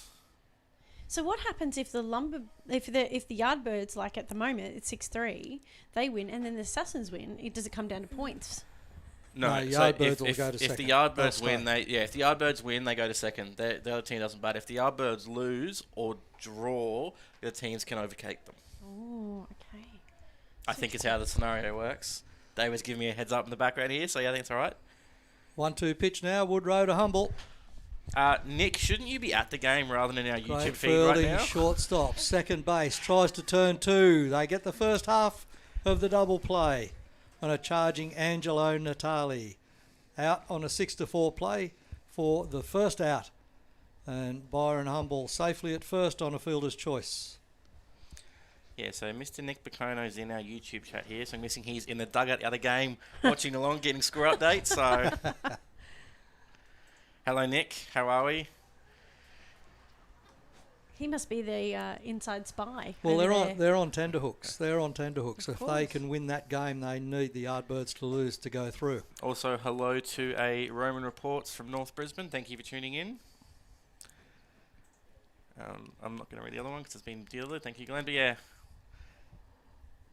Jacob okay, Nielsen. they're in a slight delay the other game at the moment. Nick's just told me that the lights have just turned off, so that other game is in a slight is in a delay at the moment. So thanks for the update, Nick. So for anyone wondering, that's probably why that game isn't continuing with the live scoring at the moment. Tell him to step away from the switch. Well, he is leading 9-3, so we know exactly. It was you, That's Nick. what I mean. Yeah. High fly ball, centre field underneath that. Liam Taylor will take it. No trouble at all, Taylor. He'll eat them for breakfast all day. I think the breeze in the air didn't help him. It probably kept it up in the air a little bit longer for him to catch that one. Made it easier for him, you think? Sailed into his glove. That's the second out. He was in good position, though. He picked it up straight off the bat, straight away centre field fly ball. So we have Beckham Crooks, our shortstop for tonight. He's had a strikeout and a single to centre field. So just giving a small update here. So the Yardbirds scored 5 runs in the top of the 4th to take the lead. Huge swing and then there. scored 1 in top of the 5th to make it the current scoreline of 6-3. Lumberjacks themselves scored 2 runs in the bottom of the 3rd and then scored 1 bottom of the 4th as well. And we're here now in the bottom of the 5th as Beckham fouls that ball into the car park and it bounces in between 2 cars as it always happens to do. Thank goodness. I thought mine was safe in centre field. It'd be a pretty decent hit to get over centre field here. So yeah, so thanks for tuning in, Nick. Follow along. We'll keep you updated on the game. Woodrow doing a good job on the mound. Takes that pitch inside on Beckham. That was an 80 speed pitch, that one. Yeah, and all he was doing was backing Crooks away from the plate. He'll probably throw a fastball outside now. I'm going change up down low. Okay. Harrow had it. He on didn't the swing, did he? outside. No, he didn't. He wasn't falling for it. Sorry. That was another 80 speed pitch. Sorry, guys. So you're right. 2-2. I had my coaching hat on. So lie. I'm catching there. I'm going that. Aha. That fastball inside. You go, yeah, off speed outside.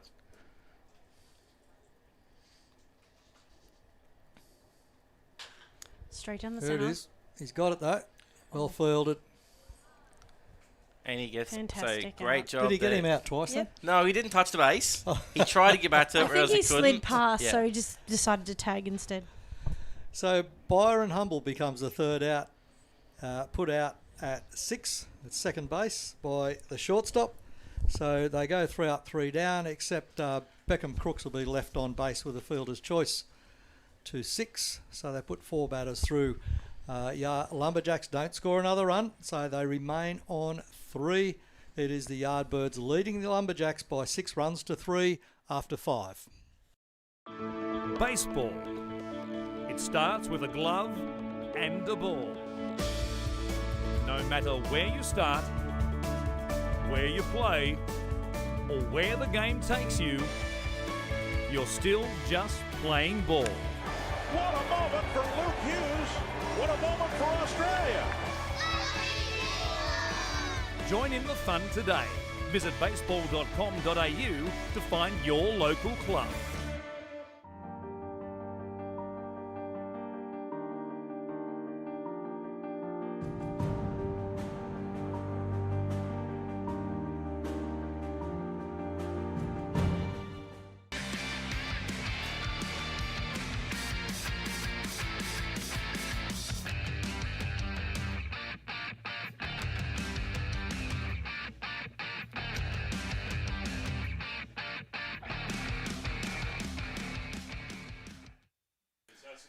And as we return here for the top of the 6th inning, we have Dom French, our second baseman, now up to bat.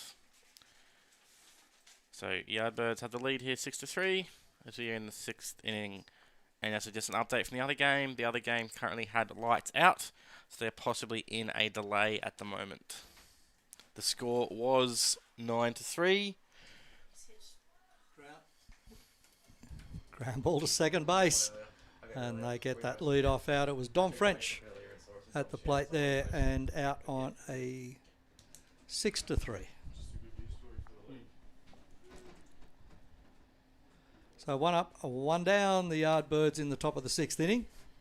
So as David just said, so that story that I was talking about earlier with Dom French signing, that story has been posted in the comments on the Facebook page for link to this game. So there's a post written up by Ben from Down Under Travels, I believe it is, about Dom and his journey. So if anyone wants to have a read of that to see what Dom's journey's been, you can go to the comments on the Facebook page where this link is, or the Down Under Travels page, or even if you're friends with Dom has shared a story himself as well. Faulkner at the plate now with a 1 out, top of the 6th. I think there's lots of colleges out there watching this league and picking who they'd like to come out and play next year, by the looks of it. That's a little tricky. There's not a lot of scholarships offered. They've usually got to pay. Drives it third down the base line. Faulkner turns that down the third base side to good left throw. field. Nice hit. Quick hands there from Faulkner. Wow. Single to 7. It goes down in the scorebook as, with one out here, top of 6. That will bring to the plate Lockie Wilson. There's some quick feet getting straight over there to that line, not letting that go past. Well, it's good fielding by your mate, Liam O'Hay. Oh, hey, hey! Woohoo! He's going to get sick of me saying that. Hey, runner at first. A lot of it's people Irish, might take. Irish to the Irish, you see. To be sure. Good pitch there from Winlaw. That's Maverick Winlaw. And, of course, catching him is JD Winlaw. Brother to brother. Yes, it does say in the stats here that it's Jonathan Winlaw, but I've never heard him called Jonathan. It's always been JD. So His mother calls him Jonathan when he's in trouble. Yeah. so would his dad. I'd say Mick would have a good passion for that. I'm assuming. Hi Mick, if you're listening. Will he call him Jonathan, though? He would be, yeah. Okay. With I a few reckon other words thrown in. Runner knowing Mick. goes. Oh, goes for the throw. Attempt at second. He's safe. Almost, no. Yeah. Got in easily. I reckon these boys will watch this game back a few times after this, so enjoy. Let's hope so. So 2 strikes here. That was a strike on that pitch. Good pitching by Mav. So 2 strikes now for Lockie Wilson with a runner in scoring position. Trying to get the Yardbirds another run. Yep, again, looking for that little bit of insurance.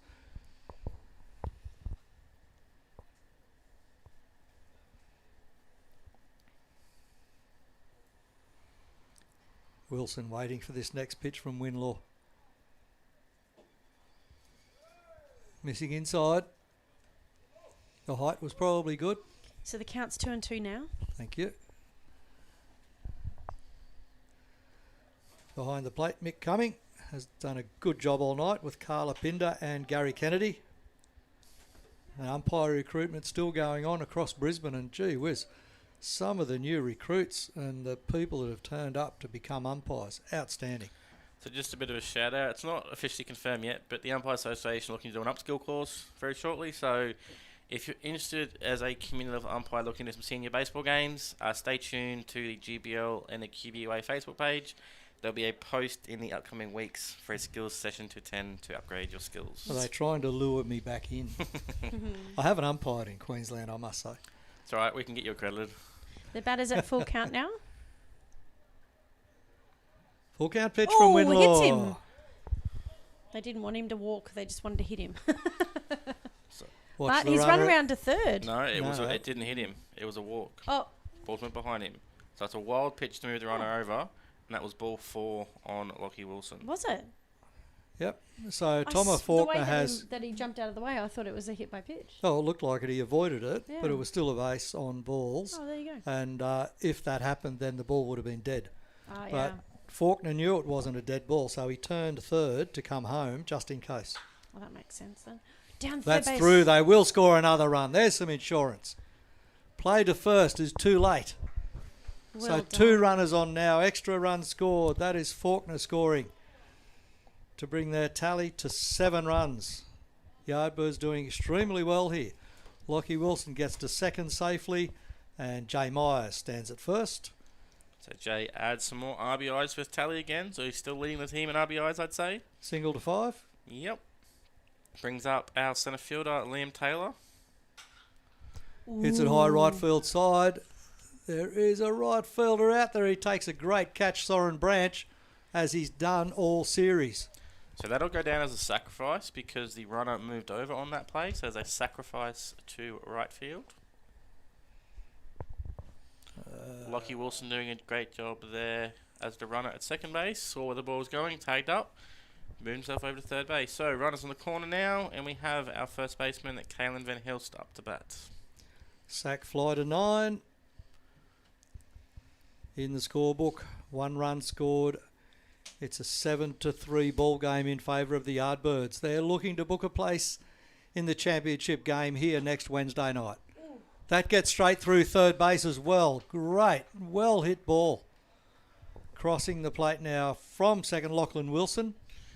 I might have missed a change because that's Johnny Lem playing third base. Okay, he might have come back into a game somewhere. He might have just come in Or that he innings. might have swapped out of catcher, yeah. So unless Jacob's down the bullpen, which it could be, but yeah, that's John Lem playing third base now. So I missed that change, everyone. As I said, from where I'm sitting, I can't actually see third base as I lean forward. So we actually have John Lem playing third base. And he did dive for that ball. It just was out of reach. So if it goes out to left field, then, you know. So they go down as a single to left field there for Kalen.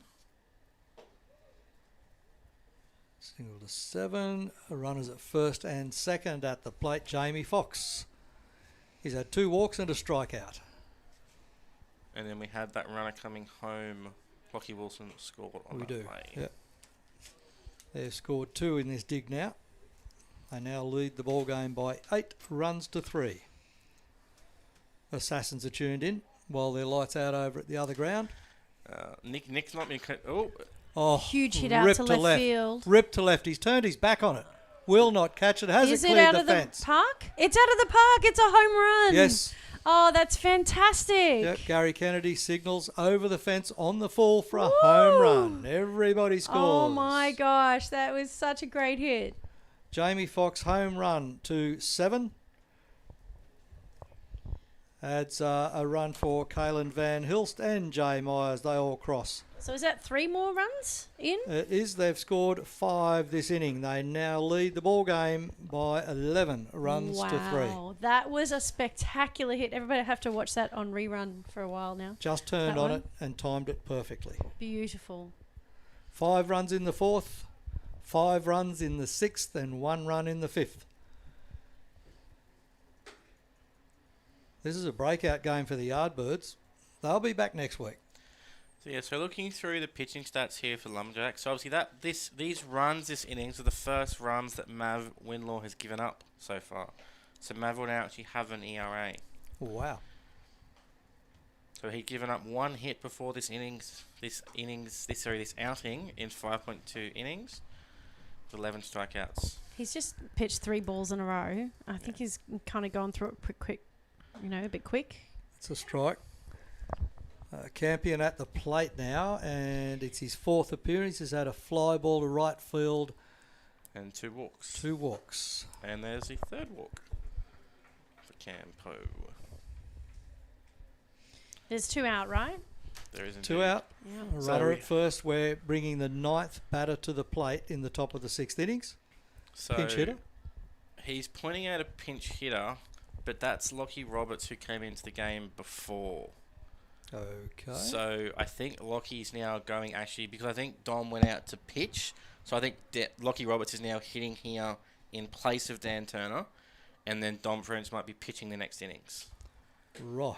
Okay. So it's slightly confusing because there is some sort of re-entry rules in this thing, obviously with the pitchers needing to warm up. I believe the re-entry is that if they leave, they have to come back in. They've got to come back in on the mound. Yes. Yep.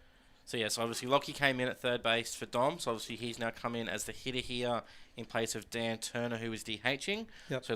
So Lockie probably still play third base, and obviously DH come out of the game when Dom comes into pitch here. So he just pitched 2 strikes in a row there, and it was unbelievable. And then he just had 1 ball there. Yep. So it's 2 and 1. 1 and 2. 1 ball, 2 strikes. Balls first. I always do strikes and balls. Sorry, wrong way around. Oh, was that a car? Is that a car? Is that a car? Better not be a blue one. No. All of our educated listeners will give us feedback. Yeah, sorry. And when you umpire, balls first, strike second. There you go. You'll see Mick do it as well. Oh, straight up the centre. Certainly is. Gets the out, the 3rd out. Beckham went to get 4 outs there. So the out was on Sam Campion, charging to second base. Put out at position 6. That was a hard inning for the brothers, the pitcher and the catcher, because, it's hard to get a hit like that off your pitch. Fielder's choice. So we'll come back to the bottom of the order with Dom French when we come back to the top of the 7th innings. During the top of the 6th innings, of course, the Yardbirds, let's get back on track, scored 5 runs. And that takes their tally to 11. Halfway through the 6th inning, does the Yardbirds 11 runs, leading the Lumberjacks 3.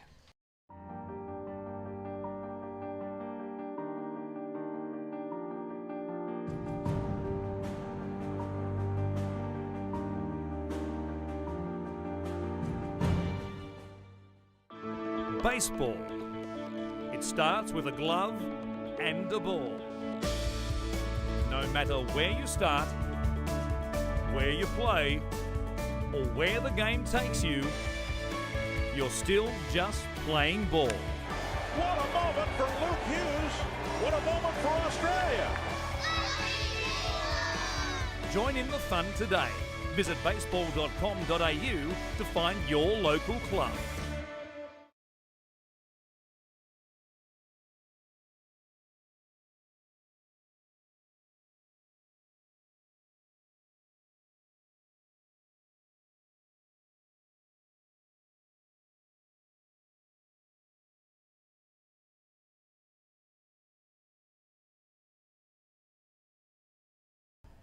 And I don't see any other changes out there.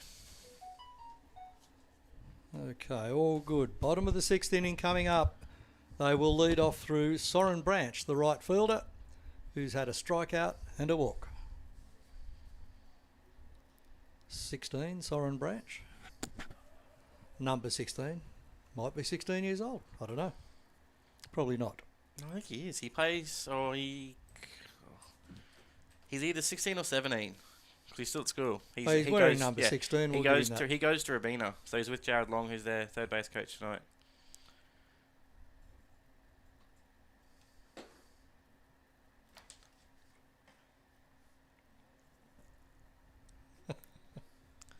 Longy keeps sending me messages. Good on you, Longy. I don't mean Jared Long. I mean Glenn Long. I heard Jared Long was up here in the commentary booth last week. He was. I may have stopped in his break in my umpiring game. I may have checked the scoreboard and seen Jared Long guest commentator. Oh. There he was. Pops one down the third base line. Third baseman gets that. That'll be an out. Great throw. He throws a rope across the diamond from 5 to 3. That's Kalen Van Hilst. That is not the way they wanted to start out this inning, I can tell you. First ball, first out. That's it. One up, one down for the Lumberjacks.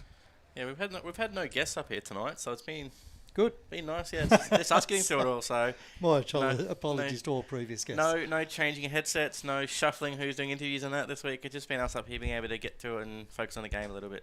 Because we always find that when we have an interview, we lose track of the game. Yep. We forget the box score. We forget the pitch count. Absolutely, the changes. Kalen Pearce at the plate now, trying to lead something off for the Lumberjacks after Soren Branch was out, one up, one down on a 5 to 3 ground ball. That first pitch was in the 80s. Yep. Yeah. He's no slouch. There it is again, Give 81. Give him 3 or 4 years, it'll be in the 90s. Done. Strikeout for Pearce. Big They're really swinging strike, K2. How much they deserve to be in this final, don't they? So this is obviously Ryan Woodrow's. He hasn't been pitching much the last couple of years, but he went through the Bandits pitching academy sort of over the off season, and he's come back in. And before tonight, he'd thrown 5 innings, I think. So okay. 3.2 innings before tonight for 7 strikeouts. So getting a bit of rhythm back. Got a couple more again tonight as well. This is Tay's mate, Liam O'Hay. Oh hey! Woo!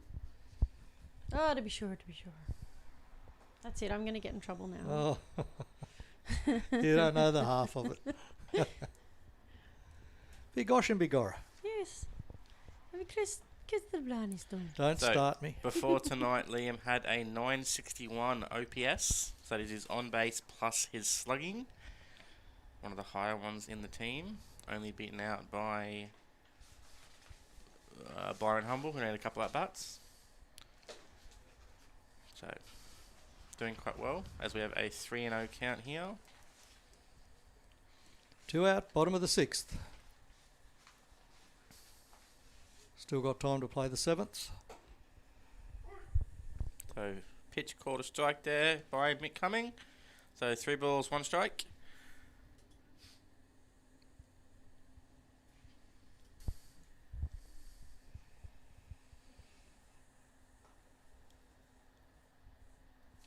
Crowd silence.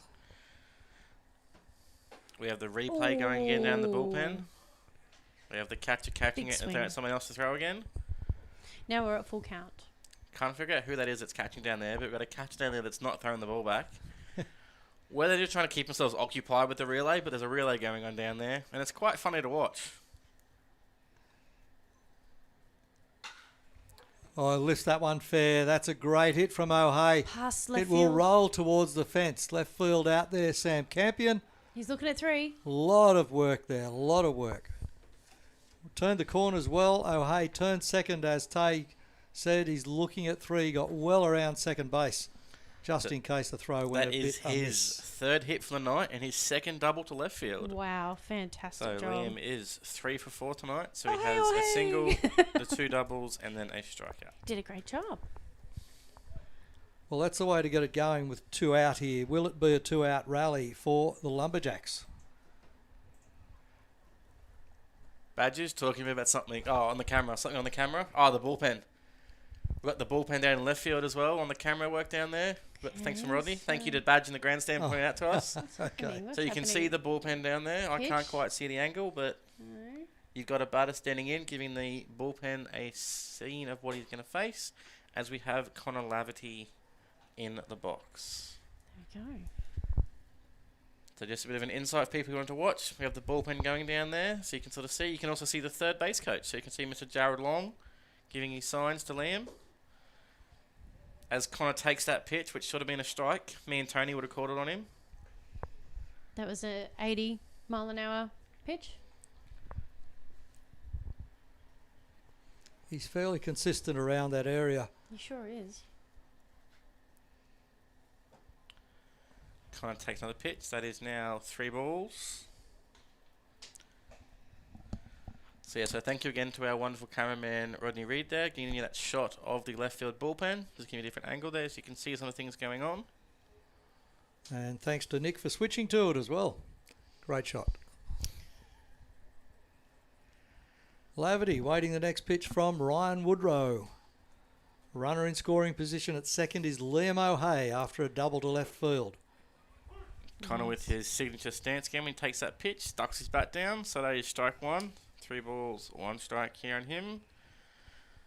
Knowing Connor will have a very big swing here. Swinging for the fences, you reckon? He does. Oi. And he did. He did. Took a hack. Exactly.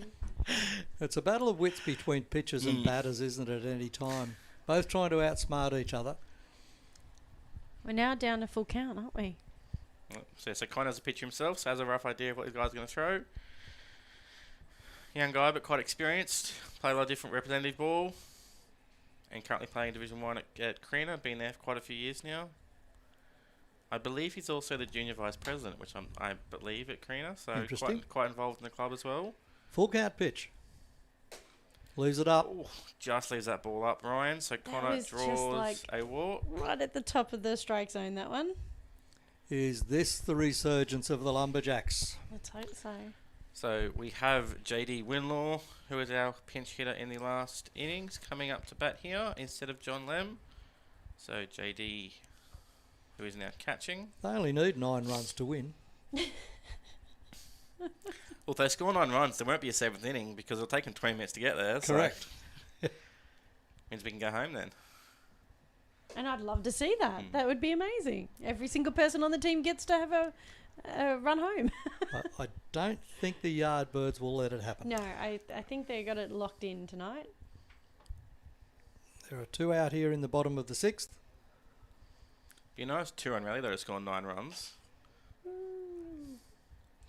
Big foul ball behind the nets. Score a few to liven it up.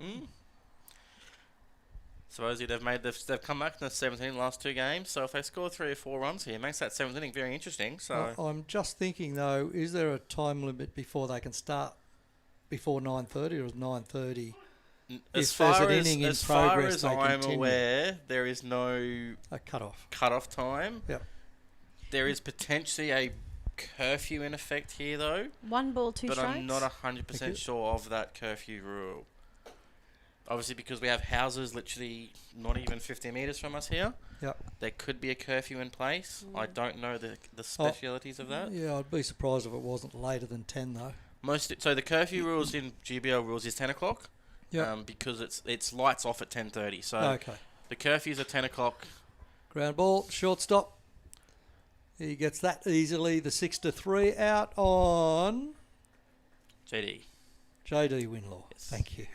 I had John Lem. Nelly called him. 6-3. A ground ball brings up the third out. That shuts down the attack of the Lumberjacks. And after 6 innings, the score remains 11 to the Yardbirds, 3 to the Lumberjacks.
And as we return here, going into the top of the 7th, we have a few position changes here. So we have pitching now.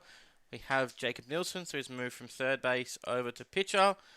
With that change, we have the DH has come into the game. So DH Angelo Natali is now playing first base.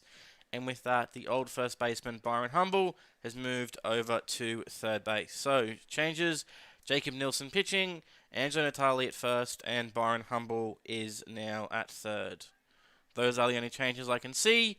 I believe that they are correct.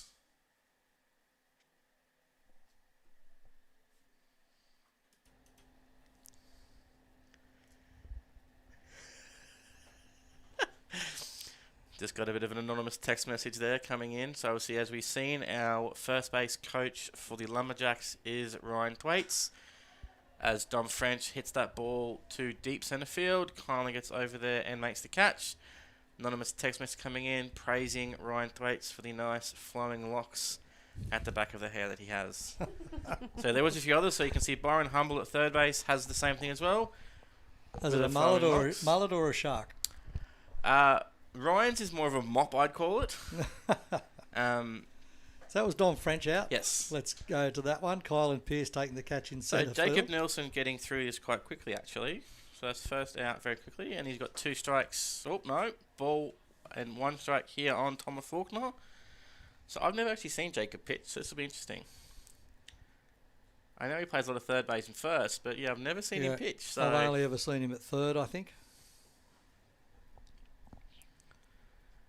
So I think obviously with tonight, I think with the scoreline being 11-3, I do think that the Lumberjacks are giving some guys some different opportunities as well. So obviously you've got the Winlaw brothers pitching, catching. You've got Jacob Nielsen there pitching, I think.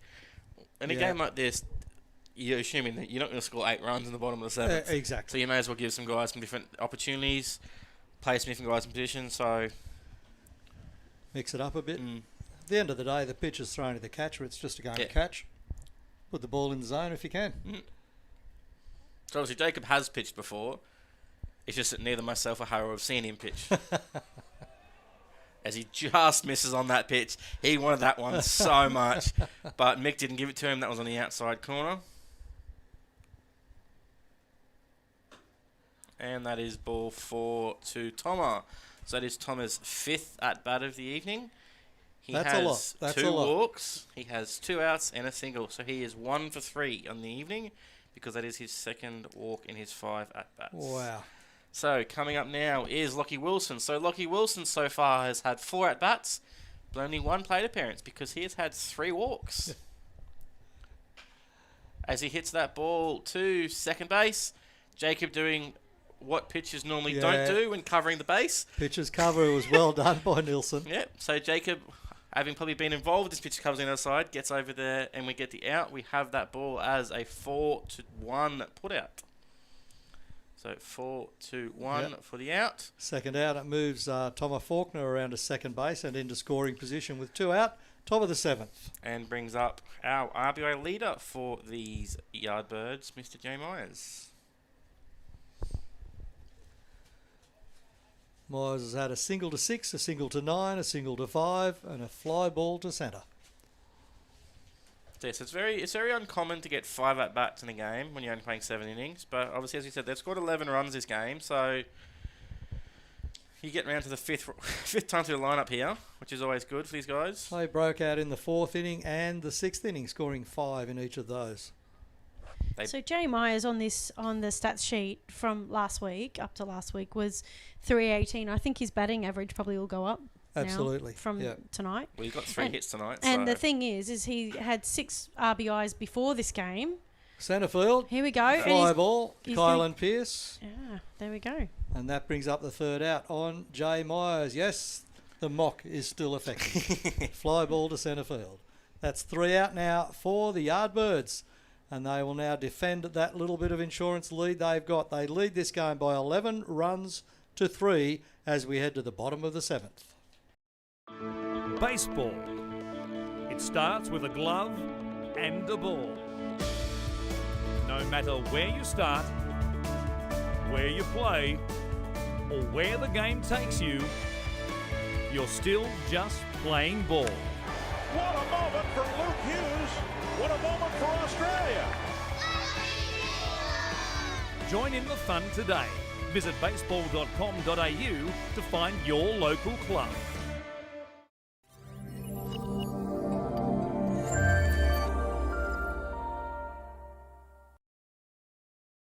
On to pitch. Yeah, I would have thought that Woodrow's numbers would be up a little bit by now anyway. So Thomas Faulkner comes to the mound. So Tommy came out a little while ago in the field. He's been warming up for a while. And just to really confuse everyone, Lockie Roberts is now back at third base. So I think he's actually there as an actual change this time, as not as a replacement. But yeah, so going around our line, it's me everywhere. So in right field, we still have Jamie Foxx. In centre field, we have Liam Taylor. In left field, we have Sam Campion, as we started with. However, our infield has nearly changed every innings. We have Lockie Roberts playing third. We have Lockie Wilson playing shortstop. Dom French is still at second. And we have Cuffin Williams still at first and last innings, with Thomas Faulkner on the mound and Jay Myers as our catcher. Ooh, got it. Oh no, Wild Thing. Just threw one to the back net. So as I mentioned earlier, Thomas has signed for college, and there's a post up on the Robina Sports page about that with some information. Thomas has been involved with the Gold Coast regional team and also some Queensland teams in the past. Could hopefully get David Badke in front of us here to come in and say some words, but he's in the grandstand, so I'll let him talk to those people rather than interrupt him and get some stats on Thomas. But yeah, I do know Thomas has been quite involved in the programs last couple of years. Well, we can do all of that next week if we wish. At this stage, we will be going on air, starting the stream at around about 10 minutes to 7. Game time, 7 o'clock, first pitch. We did, I think, start maybe 5 minutes earlier tonight because of pending weather.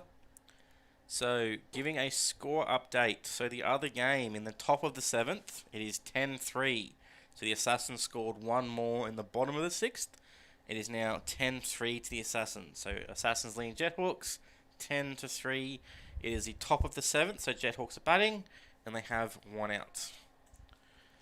Sounds like the Assassins will get away with that one, but it also looks very much like the Yardbirds are going to take it off the Lumberjacks here and advance to the championship game next Wednesday. That means the game between 3 and 4 will be a repeat of tonight as well. Jethawks and Assassins being played at Redcliffe.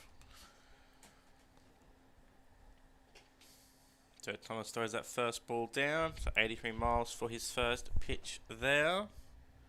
So if you need a bunch of baseball, you've been through all the COVID restrictions and lack of sport and everything over the months, you can get a fill of baseball next week. Tuesday night you can go to Padres Ground at Redcliffe. Wednesday night, you can come here to Bannister. Friday night, go to your favourite GBL team.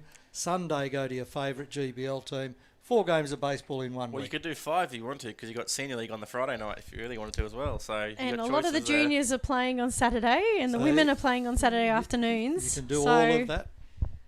It's a big week for us. So another pitch down the ball there. It is 3 balls, 1 strike here on Angelo.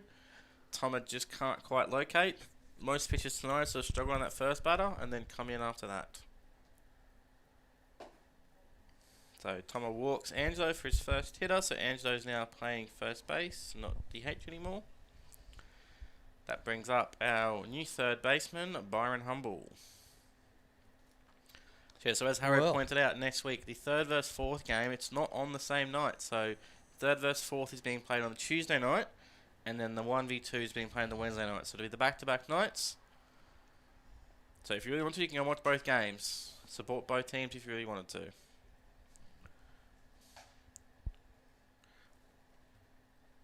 Miller Bell, one of the injured players on the bench there, comes out, gets that fair ball, throws back to the umpire. He's missing Gets playing. himself involved in the game, probably on camera as well there. Puts a smile on. Which is just a note. I know some of That these was 84 miles an hour. some of these That players, pitch. obviously some of these players are in grade 12, so for next week is their graduation night. So some of the players Ooh. might be not late to the game, but probably rushing to the game from their after school Yeah. graduation night. The So graduation night's early in the week. yeah, some of them are. Oh, what a pity. If it was on Friday, you could celebrate your game. He's running to 2. Stole a base. I'm not sure if he's watching his base coach then. I know Jared Long was holding his hands up as he rounded second. Looked like he was intent on making a charge for it.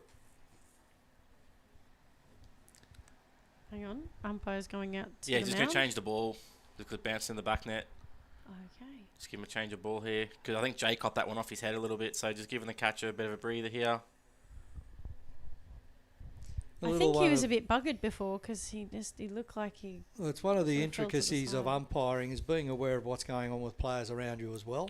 And players likewise, a catcher, if an umpire gets hit during a game or struggles for some reason, a catcher will always call time Yeah, I know that struggle. to give the umpire a break. I got hit twice last Sunday and once on Wednesday night. I split my thumb fingernail down Wednesday night. So, Ouch, ouch. yep. Did it hurt your arm as well? It was the same hand. What hurt the arm was my reaction, so I flung my hand back. So yeah, one off the thumb, and I got a nice big bruise on my chest from the weekend. I got back-to-back pitches fouled into me, so it was always fun. Excellent. Runner in scoring position, Humble at the plate, pops one up, foul. So now that makes it full count. But yeah, it's one of the things that a lot of catchers know as well is that if the umpire gets hit, they'll call time, walk out to the pitcher, give him a breather. So I had one of the coaches of the team catching in front of me, so they gave me plenty of time when I got the hit with the balls. But yeah, a lot of the umpires as well, if the ball hits the catcher, Rings him up. Nice pitch That's selection there from Faulkner. if the ball hits the catcher, the umpire will walk out to the mound, take his time, talk to the pitcher, give the catcher a second to get his breath Yep. back. Humble goes down looking as Toma Faulkner revved one up, got a fastball down low, outside edge. That brings to the plate Jacob Nilsson. Our new pitcher. So pitcher hitting here. And hit he did, but it's Deep high to fly ball right. going back on it as Jamie Ooh, Fox. He gets it. Yeah, Jamie Fox usually gets them. The He breeze did- did adjust the ball. He did turn himself around. Runner was tagging up and then thought he was going to drop the ball, so came off the base. So the runner has stayed at second base. Normally you'd have a sack fly on that pitch, but obviously it looked like Jamie was going to drop it, so the runner came off the base, but then Jamie turned himself around and got that pitch. So with 2 out now, we have our shortstop, we have Beckham Crooks up to bat. Bottom of the order. He's been part of a couple of amazing double plays tonight. So I'm excited to see what he does here. He's had a strikeout, a fielder's choice, and a single to centre field has Beckham Crooks. 2 out, runner in scoring position. Bottom of the 7th inning. The Yardbirds are looking to finish it. Miller Bell again out of the dugout, doing his job as the bench kid, getting that foul ball back to the umpire. He smiled again that time. He did indeed. He's excited he gets to do something. No, he's excited he's on camera. Oh, walking past with a smile. They like a bit of publicity. Who can blame them? 82 miles an hour, that one. Again, just getting that outside corner.